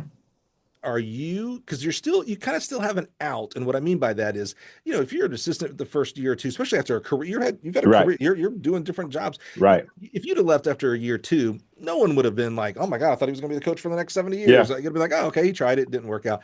What kept you at it? What was there a moment where you it could have been a workout. It could have been the way Coach Irv said something to you that you were like, oh yeah, I made the right decision. This is the career. I think it was the first month just going home and not feeling that baggage. Oh, sure. It was like relief. It was relief. It was feeling like I'm actually making a difference. And mind you, I was just assistant distance coach. Right. I wasn't in charge of any group. Right. But Irv said, hey, all those things that you brought from the business world, he said, why don't you put together some talks that will help these kids think about their confidence, think about their self-image, think about how they approach competition. So he gave me some rope to put together, nowadays I would term it a little TED Talk. Right. And so when we were at Mammoth Camp, he gave me 3 nights over the weeks to present. There were times where I do it here on campus. And I remember one time I talked about self-image one time, and I would basically take John Maxwell books and turn them into short talks. Hold on. Why you? And what I mean by that is he had experience. He could have maybe given those talks or had other staff members. What did he see in you to lead that charge? I mean, that's what touches me, right? Because obviously he saw something that added value to the team, and he empowered me. There are a lot of coaches that try to be larger than life and be the guru on everything. You can't do it all. You've got to empower your assistants to be strong at what they're good at, to present themselves. And here's what I love about Irv. Even if I made mistakes, he kept giving me a chance because he knew that I would develop some consistency through it all, right? If I said something wrong or was imperfect, he didn't say, I'm not letting you talk anymore. He allowed me some rope to be able to figure some things out, both in coaching, but then also in mentorship. And I think there's a lesson that I learned there as I worked with younger coaches. Allow them a chance to grow. Let them have responsibilities and duties. And if they mess it up, don't cut them off. Don't tell them that you're a failure and that I'm going to fire you tomorrow. Mentor them. That's what it's about, is helping them grow, because that's what was done to me. And so I appreciated the fact that he gave me that. And then as I grew in my coaching acumen, he gave me a little group. He allowed me to have more say. And then we got to a point where he allowed me to have full control over a group. But it started with, hey, can you mentor these kids on the mental aspect of it, the professional aspect of it, to allow them to become more successful in their academic and in their personal life? That will inevitably, again, the whole person coaching, bleed over into their competition life. Were you able to make the connection, what he was doing to you, empowering you, allowing you to make mistakes, knowing that, hey, you're human, you're going to make mistakes. That's okay. Maybe if you make the same mistake over and over, we have to have a different conversation, but that's okay. Growing. Were you able, how quickly were you able to make that connection with the coach-athlete relationship? What you just described there between head coach and assistant coach, I'm afraid it doesn't happen as often as I would like it to happen. Yeah. It needs to happen every day on the coach to athlete, because you're dealing with, you're 20 something years old. You're an adult at that point. With coach to athlete, you're dealing with a bunch of kids. I don't care if they're 20 or 22 or 25. They're a bunch of kids. How quickly were you able to make that, like, see that what was modeled to you, like, oh, same for my athletes. I need to let them, empower them. And if they make mistakes, we're not going to just jump their butt. We're going to talk it through and correct it. Good question. I mean, it came from my experience with him as an athlete, right? When he found out about the things that I was doing off the track, he could have easily said, Nate, you're done. Get out of here. I'm finished with you. But he gave me a chance and said, this is it for you. I need you to turn the corner. Otherwise, you're out of here. And I knew he meant business. So what it allowed me to do, he allowed me to have grace and patience. Now, I'm not going to give you until Kingdom Come to figure things out, but I am going to give you a chance to correct your behavior if I see a willingness to change. Right. And so Irv was patient with me as an athlete, and then he displayed that same character as a coach. And so it allowed me, and I'll be honest, when he was the coach, the head coach, and I was the assistant, I tried to offset his personality. So he was more gruff, direct, strong. And so I considered him bad cop and I was good cop. I'd be like, oh, come over here and talk to Coach Nate about it. Oh, he yelled at you. Everything's going to be fine. Here's why he yelled at you. Because he wants you to be great. He wants you to be fast. He wants the best for you. By the way, he used to yell at me at one point, but I responded to him. And guess what? Now he's a friend and a mentor. And so we were kind of a great yin and yang in those early parts of our year. And honestly, in year 2, we won a Big West title. And so it kind of whet the appetite to say, this is what's possible if we can get athletes on the same page. To be honest, we should have won 2 in a row. But that first year, our young ladies were at each other's throats too much. And it caused some just disjointed competition atmosphere, and they just didn't get it done. But I noticed early on that, hey, this is what's possible if we work together. If these kids will respond to the fact that you care about them, that you believe in them, then when you are tough on them, they'll receive it. If they don't know you love them first, then you can't come down on their head very hard. Because then they think you're just harping on them for no reason. But if you show your love and your care and your concern consistently, when it's time to make correction, they'll be able to receive it pretty well. Man, I'm so glad you have the people in your life to teach you that and teach you that early Me too, brother. and then mentor that. It's again, it's one thing to say it, but to Yeah. actually show it and then you hit the right word there and be consistent with it. Hmm. You could have easily, if it wasn't consistent, you could have been like, okay, that was a nice flash in the pan, but that's not how they truly are. This is how you're supposed to Right. be the coach. And Right. yeah, man, I'm so grateful for that. How many years is the assistant and how do we become the head coach? Good question. '07, '08, '09. I think I got to a 2011 or 12. And then Irv promoted myself and at the time, assistant coach Andy Basler, who's now the Mhm. head at Milwaukee. Yeah, that's Good right. friend of Holy mine. I cow. love that Yeah. dude. That's my Dude, he brother is from another. crushing. He's not being consistent. I'm gonna get on because I know he's listening. I know you're listening.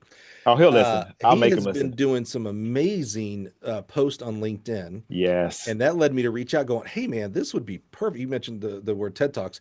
Our Gill 1918 Yep. project is kind of, my TED Talks of track and field. And he did a topic for that and crushed. Yes. He's on the list. You're on the list, Basler. He's an interesting dude. I like people that are the surface level stuff is like, oh, I Yep. know how to coach track. That's Yep. awesome. You need to do that. But the thinkers, and most of us are, I Yes. think most of us think we're not. We're actually, most of us have some part of our sport or life that we're thinkers about. I like that. That's man, you're connected, bro. This is awesome. Man, I love it. we cut our teeth together, right? Yeah. Because Irv brought Bazzer in, and what was interesting, we interviewed Bazzer, right? I was on the committee. Hmm. The reason why Bazzer got the job is because he nailed the interview. Hmm. Irv didn't know him. I didn't know him. Michael Scarano didn't know him. Hmm. We thought we had a candidate that was going to be the person, and it was home run, Hmm. over the fence, third deck. Like he knocked it out of the park. And working with him, sharpening our acts together, figuring out, I mean, we made mistakes. We screwed up coaching. We ran kids into the ground. But there was something that happened, I believe in 2009. Irv decided to pay for us to go to level 2. Yeah. We flew it was in Villanova. Oh yeah. We flew across the country, waited on a train. I mean, I don't even know how we traveled. We didn't have a rental car. We had to like walk a mile to the train station and then Uh-huh. take this train out of Philly to Villanova. Hmm. And I remember sitting in those classes, and I think Charles Clinton was one of our clinicians Hmm. for sprints and hurdles. And then I forget who was teaching Baz. It might have been Jeremy Fisher. Yeah, And we yeah. came back on the plane and we looked at each other and we said, we got to change everything. Mm. Like we were just copying what was done, what how we were coached, or Yeah. what we thought worked, or let's just copy this program That's over from the pretty internet, typical. which is common for early coaches. 100%. But Irv invested in us, right? He spent money from discretionary fund to pay for that opportunity, Hmm. and it flipped our mind on its head. Hmm. And then we started to actually do the art of coaching, which is coaching what's in front of you and not just copying and pasting or using, hey, this worked for my people 2 years ago, I'm going to use it now. Hmm. And both of us began to grow. And at that point, Irv gave me the sprints group, and Bazzer had hurdles, jumps, and multis. Hmm. And UCR kind of went into an era where we had success across the board and not just in distance. Because Hmm. before that, we were kind of known for some distance Yep. killers, Brenda Martinez, Oh yeah. people like that, Chad Hall, Seth Totten, Elisha Brown, Raquel Heflin. And then Bazzer started to have some really cool success in the multi events and in the jumps and hurdles, Big West champions, NCAA qualifiers, that sort of thing. And it allowed us room for growth. Hmm. And to this day, like I was coaching a long hurdler, and I reached out to Bazzer about some things that I needed to figure out. I reached out to Hmm. Nate Weems about some things I figured out, because Hmm. as you get older, you still got to realize that your network is very valuable in terms Yeah. of how you coach people.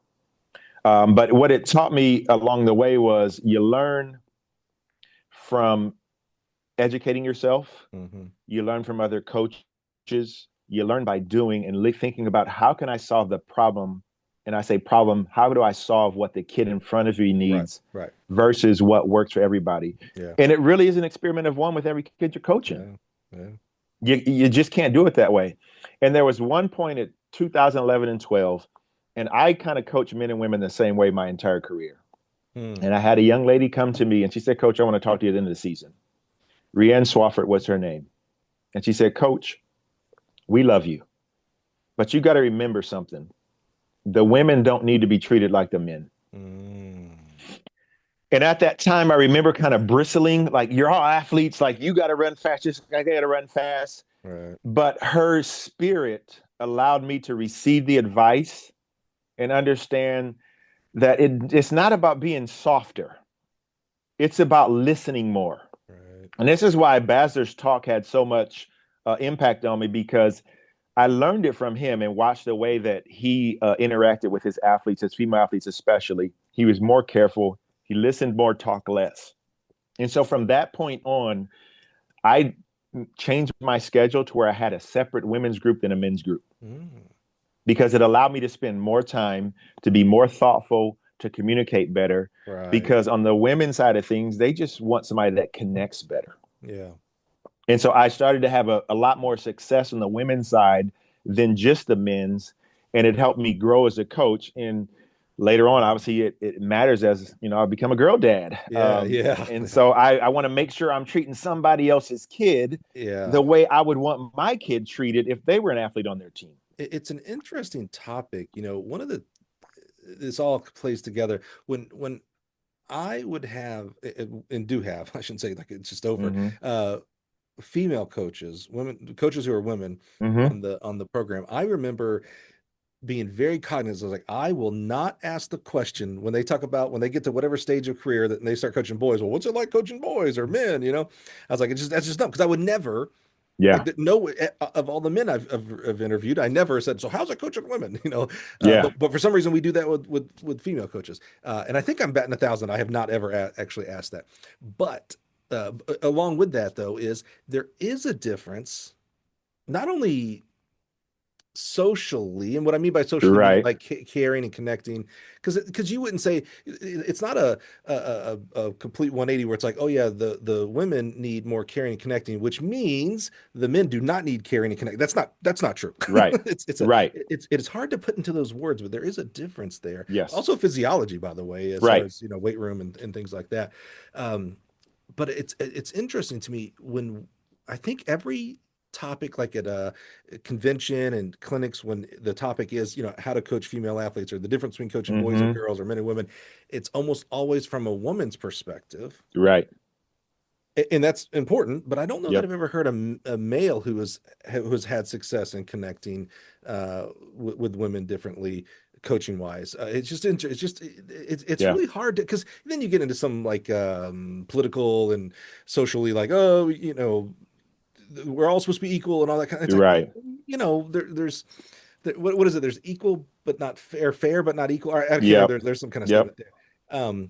I remember, when I look back, and I coached for 10 years, and I look back at the difference between coaching men and women, the way I kind of, broad swap here is the way I learned it was, every woman that I've coached, and I've coached a pretty good, I've coached a 22-foot long jumper, 45-foot triple jumper on the women's side. So I've had some, some 6-footers, high jump. I've had some pretty decent girls. Yes, sir. Even like, I'm thinking about my jumper, Patricia Solman. I love her. She ended up marrying, so 22 and 45. She ended up marrying, he jumped for UNC, 7'7" high jumper. All I ever asked for was, like, when you have kids, just think of your own coach here, Patricia. But even her, she was a stud. But easily the best woman I've ever coached. Every day, you would think she was a 16-foot long jumper, 30-foot, meaning like not in her performance. She just thought, I can never qualify for a nationals coach. I'm like, you've been every year. What are you talking about? I can't beat those girls. I'm like, what are you talking about? You beat them. So the job was like, for my women athletes, it was always like building up, like, you can go to the Olympics. You are your national record. She was originally from Ivory Coast. You are your your national record. Like, it was building up. Now on the men, and again, I've coached some pretty good men, 3 flat in the 4x4, some 10 flatters, blah, blah, blah. Yeah. Those guys in general, no matter how committed they were, meaning they were always at practice and did all the right things, or maybe they skipped things like that, they all thought they were going to be the gold medalist. You're right. Even the guys who would miss half the practice or be late, and I'd be like, so theirs was not tearing down. It was more like, hey man, that's cool, possibly, but here's some things you're gonna have to change, bro. You got to be in practice. You got to do that, So the women was always like, I had to like prove to them that they could be awesome. The men, I was always like, let me knock you off your made up victory podium here, because you're not doing the things you need to be doing out here. It was just interesting. Yeah. it's something that needs to continue to explore, because I think not only can we learn more, but I think teams can be better. Like I think there's teams in Texas, Illinois, Ohio that the women's team and men's team and boys and girls high school side here can be better if we Yes. learn more about, like, hey, it's not, Susie is not the same as Sam in how you Yes. talk, act, and again, there is some physiological training wise differences as well. Yeah. You can't just be like, well, I'm equal rights and we're just going to all do 10 by Yeah. 400 quarters and I'm going to yell the whole time at all of them, whether they're boys or girls. And it's like, well, let's, somebody's going to be pretty good, but you're not going to get the Right. lift there. Yeah. That's awesome. So how did the transition come about from assistant to head Yeah. coach? So Irv ended up retiring somewhat suddenly. He spent 12 years here at UCR, and they came to me after he decided to retire, and they said, "Hey, we want you to be our interim head coach. Can't guarantee anything going forward." Um, I had actually applied to another university the summer before Mhm. and didn't get to the interview stage because I decided to stay with an interim situation. Mhm. And lo and behold, I think that's how God worked it out, to be Mhm. able to allow me to be in this seat. And so I was interim coach from, I believe it was August, and then they did the interviews for the permanent job in January, and I won the permanent job. I I had remember an this because I emailed you uh-huh. because I said, "All right, congratulations. Now, how do we get rid of that interim tag?" I remember distinctly, like, that's I cool. Love that remember you have the opportunity. that. Now, how do we just let's keep the same title. Let's just Yeah. remove this word and throw it out. How do we So do that? Yeah, I remember this. That's right. Mm-hmm. so Mm-hmm. it what I did the same thing I did before. I prepared, Mm-hmm. right? I anticipated the questions. I had my uh, potential answer set up, and I took it as I have to win this job. Mm-hmm. I know I've been doing it for 5 months, but Mm-hmm. I have to wow these people. And the Right. best compliment, professional compliment I was paid at the time, one of our administrators who was on the committee, he said that's the best coaches interview I've ever been a part of. And I Dude. honestly, I was like, "Yo, thank you, I appreciate it." I said, "Tell me why." He said, "You were the most prepared, you answered every question perfectly, and you showed your heart." Wow. So again, Interesting. you don't take anything for granted ever, even if Mm-hmm. you're in a situation where you're entering and you're getting that head job. And at the time, my administrator, the sports supervisor, was Janet Lucas, and she since had moved on to be an AD at Pacific and has since retired. But I so much appreciated that they gave me an opportunity to trial run it Mm-hmm. instead of going straight from interim to the interview situation within a couple of weeks. Mm-hmm. Because in that first 4 or 5 months, I figured out some things I needed to do better, things I needed to improve on, and things I needed to do as far, again, the listening part, understanding, Yeah. okay, now I'm the head coach. I've got to go and take the good cop hat on. And now I have to be a bit of that authority figure at Mm-hmm. times. Mm-hmm. And I struggle with it, Mike. Like I thought I had to be just like Irv. Mm-hmm. And so I was trying to imitate him, not understanding that he and I are different people and I have to be myself. Mm-hmm. And so it took a little bit of some athletes pushing back on me a little bit and a little bit of some soul searching where I started to figure out, okay, there's times where I'm going to be just like him and there's times I'm going to be just like Nate. Mm-hmm. And then over the course of the first couple of years, I refined that. Other assistant coaches have come and gone. And one of the things I always try to do is I want to try and complement each other assistant coaches, Mm-hmm. put them in their strength zone, allow me to do the things I'm good at, stretch them a little bit on things they might be weak at, because eventually they're going to be associate head coaches and head coaches as well. And so all that part of is part of the development and the process in having a staff that works together and has synergy. So allow me grace that I don't remember every part of every 350 plus episodes, but I Mm-hmm. feel like I don't, I don't, something tells me this isn't the first time. I'm really fascinated by this assistant coach, interim Mm-hmm. head coach, all in the same program Mm-hmm. with my former head coach as an athlete, my former head coach along the way. Like he was my head Yeah. coach when I was an assistant. He retired. Okay. So I don't know that we've had that, but what made me think of something, I don't know if we've explored this yet. We've definitely explored this, something you just talked about in regards to how you coach. It's Mm-hmm. very common, and probably, if you really think about it, it's common sense. When we first get into coaching, typically, I mean, this is probably like high majority of us Yeah. coach how we were coached. That's all we True. know. That's all we know. And True. then through coaching education, both like I want to call it official. I'm losing my words here. Uh, going to level twos, Yeah. USFTA convention, Yeah. and then non-certification. So peer to peer, I call up Kayla Mm-hmm. Tolbert. Kayla, let's talk Uh-huh. sprinting. I think of it. I love Kayla. Yeah. Um, we learn to coach a little differently, typically, not Yep. always, but we learn like, oh, okay, I'd see my coach didn't really understand this, so blah blah blah. I do this now, whatever. But now it's something that struck me when you said that you become the head coach through an intern process, Hmm. and then the head coach. You don't know how to be a head coach except for how you were head coached. How did how have you first of all, is that thinking true? Did you, and you kind of alluded to it a little bit there. Did you like, oh, okay, Irv did this, so I've got to do this? Or because here's a little bit of a difference too. When we first get into coaching, again, typically we're younger, we're 22 to Yeah. 25-ish. Typically when we become a head coach, we are 30 to 35 or older or younger, Yep. but we're more adult and we're paying attention more to how our head coach is operating. Whereas an athlete, you're kind of, I give a Yeah. lot of grace when I ask the question I asked you earlier about, did you go into coach's office like, hey, why are we doing this work? Blah, blah, blah. And someone's like, no, I Yeah. had no clue. It's like, oh, I got all grace in the world. You're 18. You didn't freaking know. You did. I give all the grace. As a 30-year-old, as an assistant coach, Yeah. and if you tell me like, I don't pay attention to my head coach and how he does anything, it's like, well, you're just doing it wrong. Then like you got somebody in front of you. Pay attention. You're an adult now, brother. Yeah. When as you're going through interim and head coach, are you thinking, oh, okay, this is how Irv did scheduling, Yeah. or this is how Irv did Yeah. budgeting, or equipment, or recruiting, or blah blah blah blah. Uh, so I'm going to do that, and then changed as you. I mean, I don't even Yeah. know where there is no level two head coach. There's not that. You learn from your Yeah. soccer coach you become buddies with, or your volleyball coach you become buddies with. How did that transition occur for you at least? Yeah. I love that question. So Irv was always a planner. He always planned ahead. He always had processes that were on point, timely. And so I learned how to plan from him. And there was one thing that he always said to me when Because I, you would not have described yourself as a planner? no, I was, but he did it way in advance. Okay. So we would come back from a trip, and if he liked the hotel, he'd be like, Nate, book that hotel for next year. I'm Oh. like, dude, it's 11 months away. Like, what are we Yeah, doing this yeah, so yeah. early? Yeah. I'll get it And six then, months, but and 11. then you waited Yeah. 4 months out, and he'd be like, that hotel's booked. He's like, that's why I told you to book it ahead of time. So he And was he never like a came real back hard planner. and say, Mm-hmm. you should have done this, and I can't believe you failed me.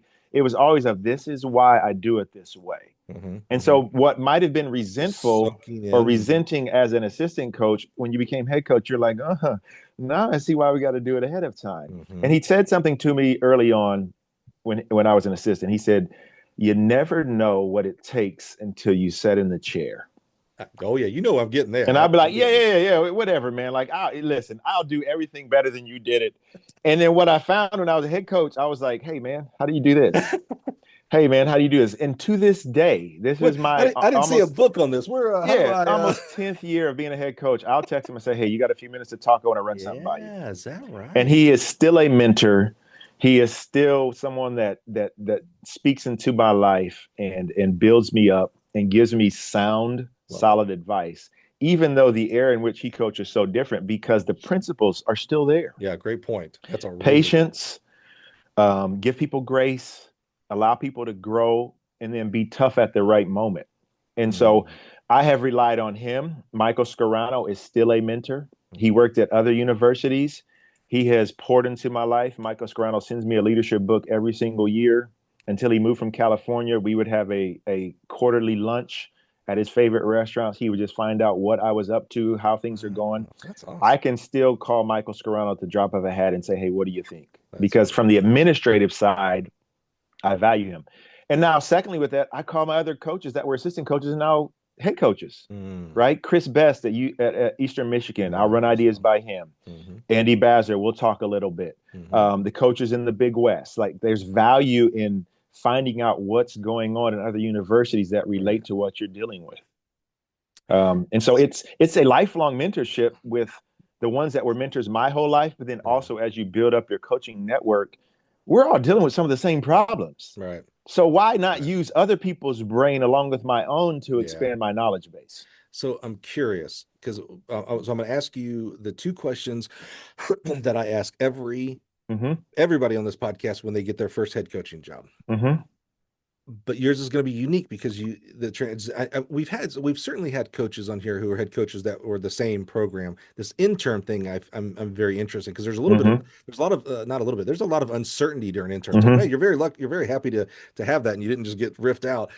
But if you're smart like you were, you're also like, whoa, but I know I'm being interviewed right now, and when I Yeah. go to do my actual interview, let's pay Yeah. attention. Okay, here's my two questions. First question, as you become the head coach, and you get to kind of answer this as interim or full time.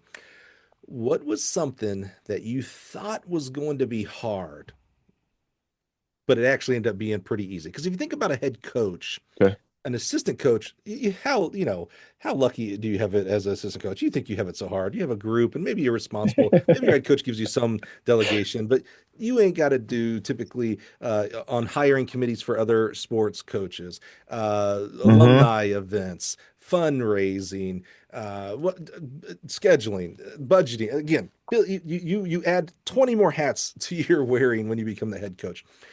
What was something you thought like, oh man, I might struggle with X, Y, and Z, and Yeah. then I got in the seat and was like, oh, wait a minute, I can learn this, or I have a good Yeah. mentor for this, and it became a little bit easier. What do you think was going to be hard? It actually ended up being a little bit easy. I thought going to head coach that the athletes would not like me as much. Oh, interesting. Like, oh, Yeah, now he's the head is big different than boss. assistant. Now he's got Mm-hmm. to come down on everybody. But what I realized is I was the same guy. I was still their event coach. Mm-hmm. I just needed to help them to understand, like, now I have to have a global perspective Yeah. versus just an event group perspective. Mm-hmm. Now I got to think about how it affects the throws, Interesting. the jumps, the Yeah. distance folks, and not just how it affects my sprinters. Yeah. And so it again, I struggled with the communication piece at Mm-hmm. times because I was trying to be too gruff, Mm-hmm. and there were certain kids that kind of got under my skin. Well, they had already gotten under my skin, so it was just a matter of now I could actually had some teeth behind That's right. the consequences. That's But right. I was surprised. I mean, the athletes gave me grace. Yeah. They let me figure it out. And I might have had a kid or two just said, "Hey, just keep being you. Mm-hmm. Like, Mm-hmm. you don't have to change and try to act different just because you're the head Mm-hmm. coach. You're still Coach Browne."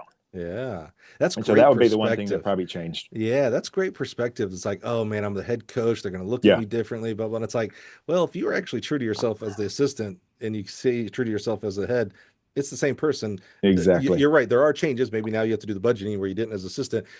Maybe now I have to actually focus on throwers, not just my Hmm. sprints and hurdlers. Hmm. That's a little different. Okay. Love that perspective. Now let's turn that question.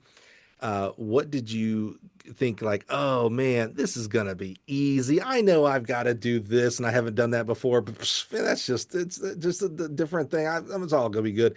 And then you got in there and was like, oh, this is a little bit hard. Hold on, who do I need to reach out to? Who's my oversight? Who's someone that does budgeting and I gotta figure out how to do that? Yeah. What was something you thought like, man, it's gonna be no problem? And then you got there into the big seat and was like, oh, I'm gonna need some It help here. it was the equipment ordering because I had never done it.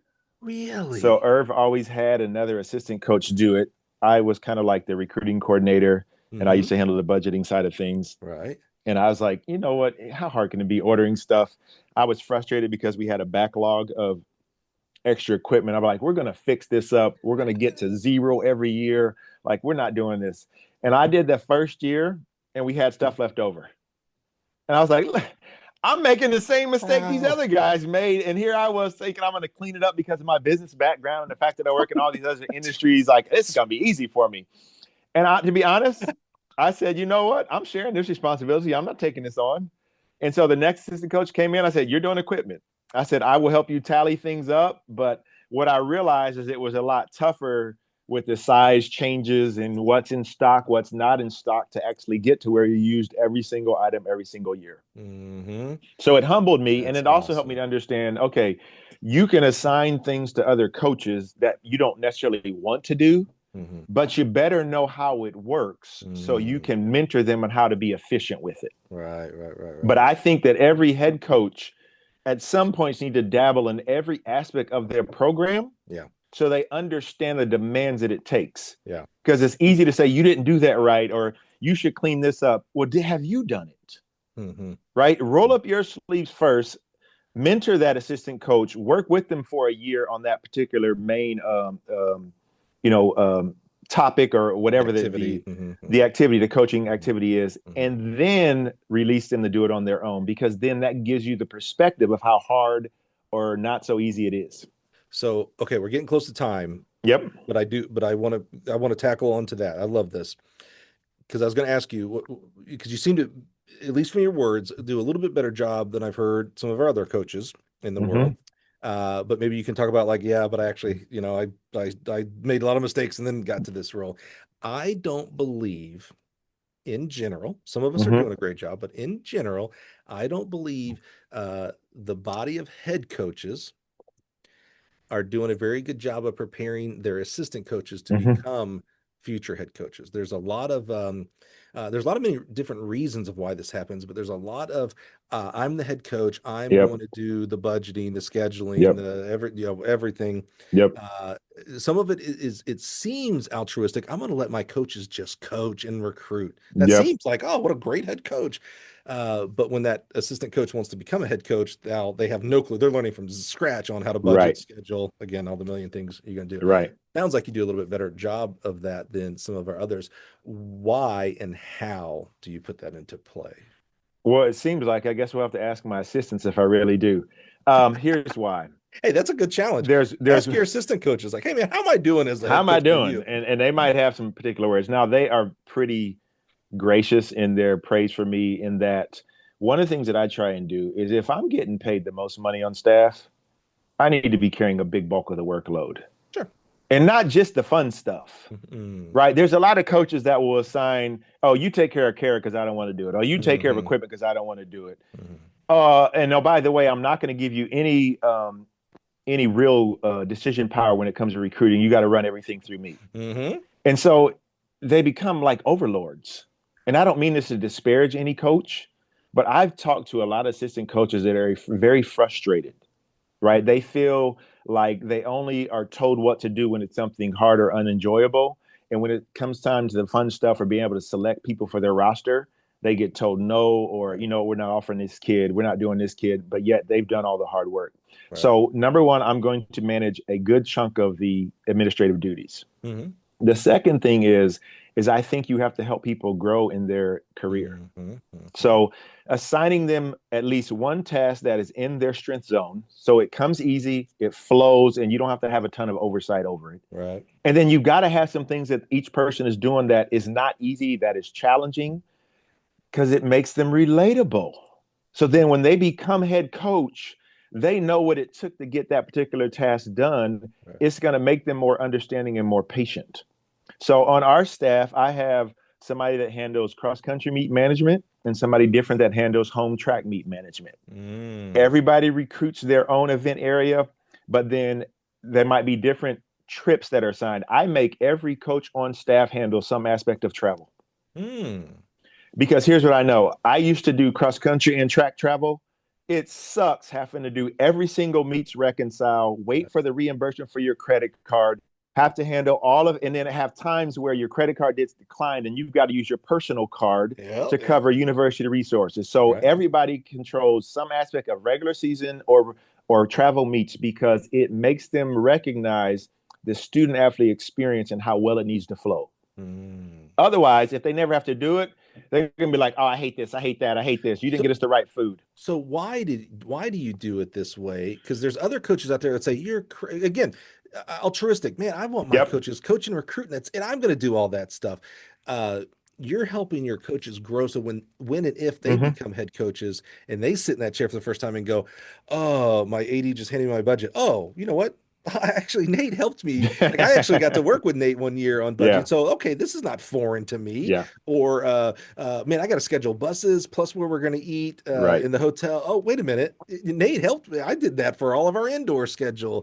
Why do you do that? Because there's a little bit of like, you got to give up some control doing that. That's part of it, is recognizing that I can't be an end all be all for everything. Right. It allows me to have longevity in the business. But then along the way, I want the coaches to recognize you're not always going to be at a place that has unlimited resources, where you got a travel agent and you got administrative staff and you've got a DOps. Right. You might be at a place where you've only got 3 full-time coaches. If you can do it in that situation, you can excel Mm-hmm. at places that are more resourced. Mm-hmm. So if they're going to come to UCR, they're going to work hard. They're going to be assigned a good amount of work, but it's never going to be crushing. And they're never going to look at me and say, wow, that man's collecting all the checks and all the bonuses and he doesn't even work hard. Right, No, right, right. I work as many hours as anybody on my staff and probably then some Mm-hmm. because I know I'm available in the evenings and on the weekends. I've got work that I'm doing. I've got to manage all of those expectations. And so I want everybody to leave here when they get done at UCR and they're moving on. Like, for example, Candace Fuller, she Oh, became yeah. throws coach at Charlotte and now she's at Vanderbilt. Yeah. Candace got back into Division I coaching at UCR and she made this place better. Awesome. She built our throws group up after COVID and allowed the next coach to come in and have success and the next coach to come in and have success. For example, Coach Rob Hansen, who is the director at SFA. Yeah. He came to me, highly recommended from Lance Harter. Lance said, this dude's going to work as hard as anybody on staff. And Rob did exactly what Lance said he was going to do. He made this place better because he had a copious amount of work. He had to recruit in a place that was not easy, in a place that's recruiting rich, and everybody comes to try and poach the Southern California athletes. Mm-hmm. But when they leave here, if they've been at a place that doesn't have as many resources as other places, and they've learned various aspects of the job, they are going to be successful in the next stop and the next stop and the next stop. Man. And that's what my job is. All right, As Nate. I'm getting young athletes ready for life, I'm getting my coaches ready for the next stop in their coaching life as well. One of your, it might have been Coach Ray. Mm-hmm. One of he is Coach. No, Coach Ray was a little bit more complex. Who was Coach Potter? He had Yep. two rules, right? Be on time, take care of business. All right. I love this on time one. I'm a little bit of a time phobia guy, meaning I hate when I'm late or, Mm-hmm. I live the, if I'm not 2 minutes early, I'm not on time. I'm late on that kind of thing. And we're beyond time that I gave you. So let's wrap it up here. What I'm curious about, my last question for you, Nate, as you look into the future and you get to Mm-hmm. decide that, is that just this next coming 2026 season? Is that 10 years from now? What Mm-hmm. has got you excited about UC Riverside track and field? I've been asked this question multiple times over the last year because we have gone through an AD change. Mm, Um, and we just interviewed for AD candidates last week, and people say, "Why have you stayed?" I'm yeah. working on my 20th year, 19th or 20th year at UCR in a full time, 19th year full time. And I said, I've stayed because of the impact I'm making. Mm, We have kids come to UCR that are sometimes overlooked, undervalued, underdeveloped. And they come here and the light bulb starts to go off in the terms of their capability on the track, their ability to do well at a high level academic institution like a UC. And now we are creating champions for the rest of their life. And I tell them in the recruiting process, I want to make sure that this is the decision that you make when you're 25, 35, 45, and you look back and say, yeah. I'm a better person, I'm a better father, I'm a better wife, husband, mother, I'm a better professional because of my experience at UCR. And so while we aren't necessarily as resourced as some of our other counterparts in the Big West or in the Division One, we are building kids into champions for their entire life as a result of their experience here. That's why I show up every day. That's why I'm excited every day. And that's why I'm still in coaching to this day. When I cease to be excited about waking up and coming to this place, then I will get out of coaching because there's nobody that should work a job that they don't enjoy or work a job that they're not having an impact on. And I believe I'm having an impact on these young people every single day. Dude, you're amazing. You and I, it's always interesting the different casting characters we have here every week on the Yeah. podcast. They range in a lot of different respects, right? So, Chris Baptista was on the podcast, and he's like my Mm-hmm. brother. I don't know anybody better than him in the coaching world. And then I have coaches I've never met at all. And you're not necessarily a tweener. You're a little bit you're above the I don't know you at all. We've met a few times and spoken. Yeah. And there is a little bit. It's interesting to me the psychology of social media. I'm always like, well, I know Nate. I've seen Nate every day on Twitter, and we talk and conversate back and forth. It's like, yeah, but that's not real life Right. on there. I am blown away, my friend. You are. First of all, let's dispel the. You talked about if I ever am not making an impact. You are 100% making a positive impact on young people 18 to 22 years old. That is like you get me excited. Like when I think of, and maybe lucky for me, my kids aren't in track and field. Like you're the kind of guy that I'd be like, oh man, you're gonna go. Nate's gonna be your coach. Yeah, okay. I don't even need to talk Yeah. to you. Like you're good. You're good. You're good. I was surprised. I didn't know the depth of the network of the guys that have gone through, guys and gals that have gone through your Mm-hmm. the staff there at UC Riverside. I Mm-hmm. always talking with like Fred Harvey and guys like that. Cal Poly Slow was always like the West Coast like Oh cradle yeah. of coaches. Everybody Yeah. went through. Capriati. Everybody went through Cal Poly Slow. Man, it's like you didn't have a career if you didn't. Lance Yeah. Harder, you didn't have a career if you didn't go through Cal Poly Slow. UC Riverside is like that a little bit here. There's a lot of We're on coaches. our way. That is amazing to me, and I think that's a positive impact. When I see coaches that have come through one program and go to other programs, like to me, that's a positive. It's like because Yes. a program can be a career killer. Meaning, boy, I went to UC Riverside and I hated. I'd never want to coach again. I'm going to go do mortgages for crying out loud. That Yeah. happens in some places. Yeah. And it's people. It's not the place necessarily. You're the exact opposite of that, man. You're building coaches, building the future head coaches there, and I think that's because now you think about the kids you coach. You obviously have a great personal impact on them. You now start growing that, like up in Milwaukee, there's kids that are having a better experience of track and field because of the experience you had with him. You Yes. know what I'm saying? Yeah. And That to vice me is how versa. you 100%. That's that Yeah. exactly. I agree with that. That's a huge impact. So I'm blown away by your journey. And what's awesome is it's easy at our age because again we're about the same age. It's easy Mm-hmm. for us to think like, oh, I'm kind of on the downhill of my career. I'm not dead yet, but we're seeing the sunset. If we were using a 400-meter analogy, it's like, I'm rounding the 300. I see that finish line up there. Yeah. Here's the cool thing, my friend, especially with today's technology and health, and we're improving things Mm-hmm. every day. You might be, and I'm saying might be at halftime, maybe. You might Yeah. be at the 200-meter mark. You're probably more like the 150. It's easy to feel like I'm at 350. You might be 150. There's so much more in front of you, so many more young Yeah. people to come through your program, so many more coaches to come through your program. That's what excites me because Yes, now I sir. get to like watch from the sidelines and see this. Like I still remember coaches, I had in season one that I'm like, man, now you're here and there doing that. So I love that. Mm-hmm. And I can't wait to see that with you, my friend. That's going to be a lot of fun. It is a blessing to have the staff that we have and be in this position. I'm grateful every day that we get a chance to do what we do. And I tell people all the time, I get to be outside coaching young people and get paid handsomely to do that. Like I Amen. get to pinch myself every day and just so grateful for what I get to do for these young people and for these coaches and for this university. Nate, man, the most expensive thing in the world you can give me is your time. And so I'm so grateful. I know we're in the middle of tracks. I'm always blown away when you guys actually say yes, because it's like, dude, Yeah. I asked for a lot of your time. You're busy. You're in the middle of season. You're in California, so maybe, you guys don't even do indoor, right? We don't even mess around with that. I know that's not true. But I know you're super busy. You've already had people knocking at the door. Yeah. I'm so, so grateful for your time, my friend. I'm a better person for this 2 hours that we had here. And I'm just so grateful that you sat down and we're so open and authentic with us. I think that is going to be a great help to those who listen. And I hope it was a lot of fun for you as well. Thanks for the time. It was well worth the wait, man. Looking forward to it. Guys and gals, thank you so much for being here. I hope you enjoyed it. That was fascinating. Here's what's fun. He talked about how great of a time of being a track coach. And, I did it for 10 years. There's a lot of fun to it. Absolutely. When he talked about getting up in the morning to go, I get up in the morning every morning to learn stories like this. This is after 350 plus of them. I can't wait for the next freaking 350. I'm just having an absolute blast. And I'm grateful for people like Nate and others that choose to join us here on the podcast. So step with us. Join us next week and we'll do it all over again. Have some fun. Thanks for being here, guys. See ya.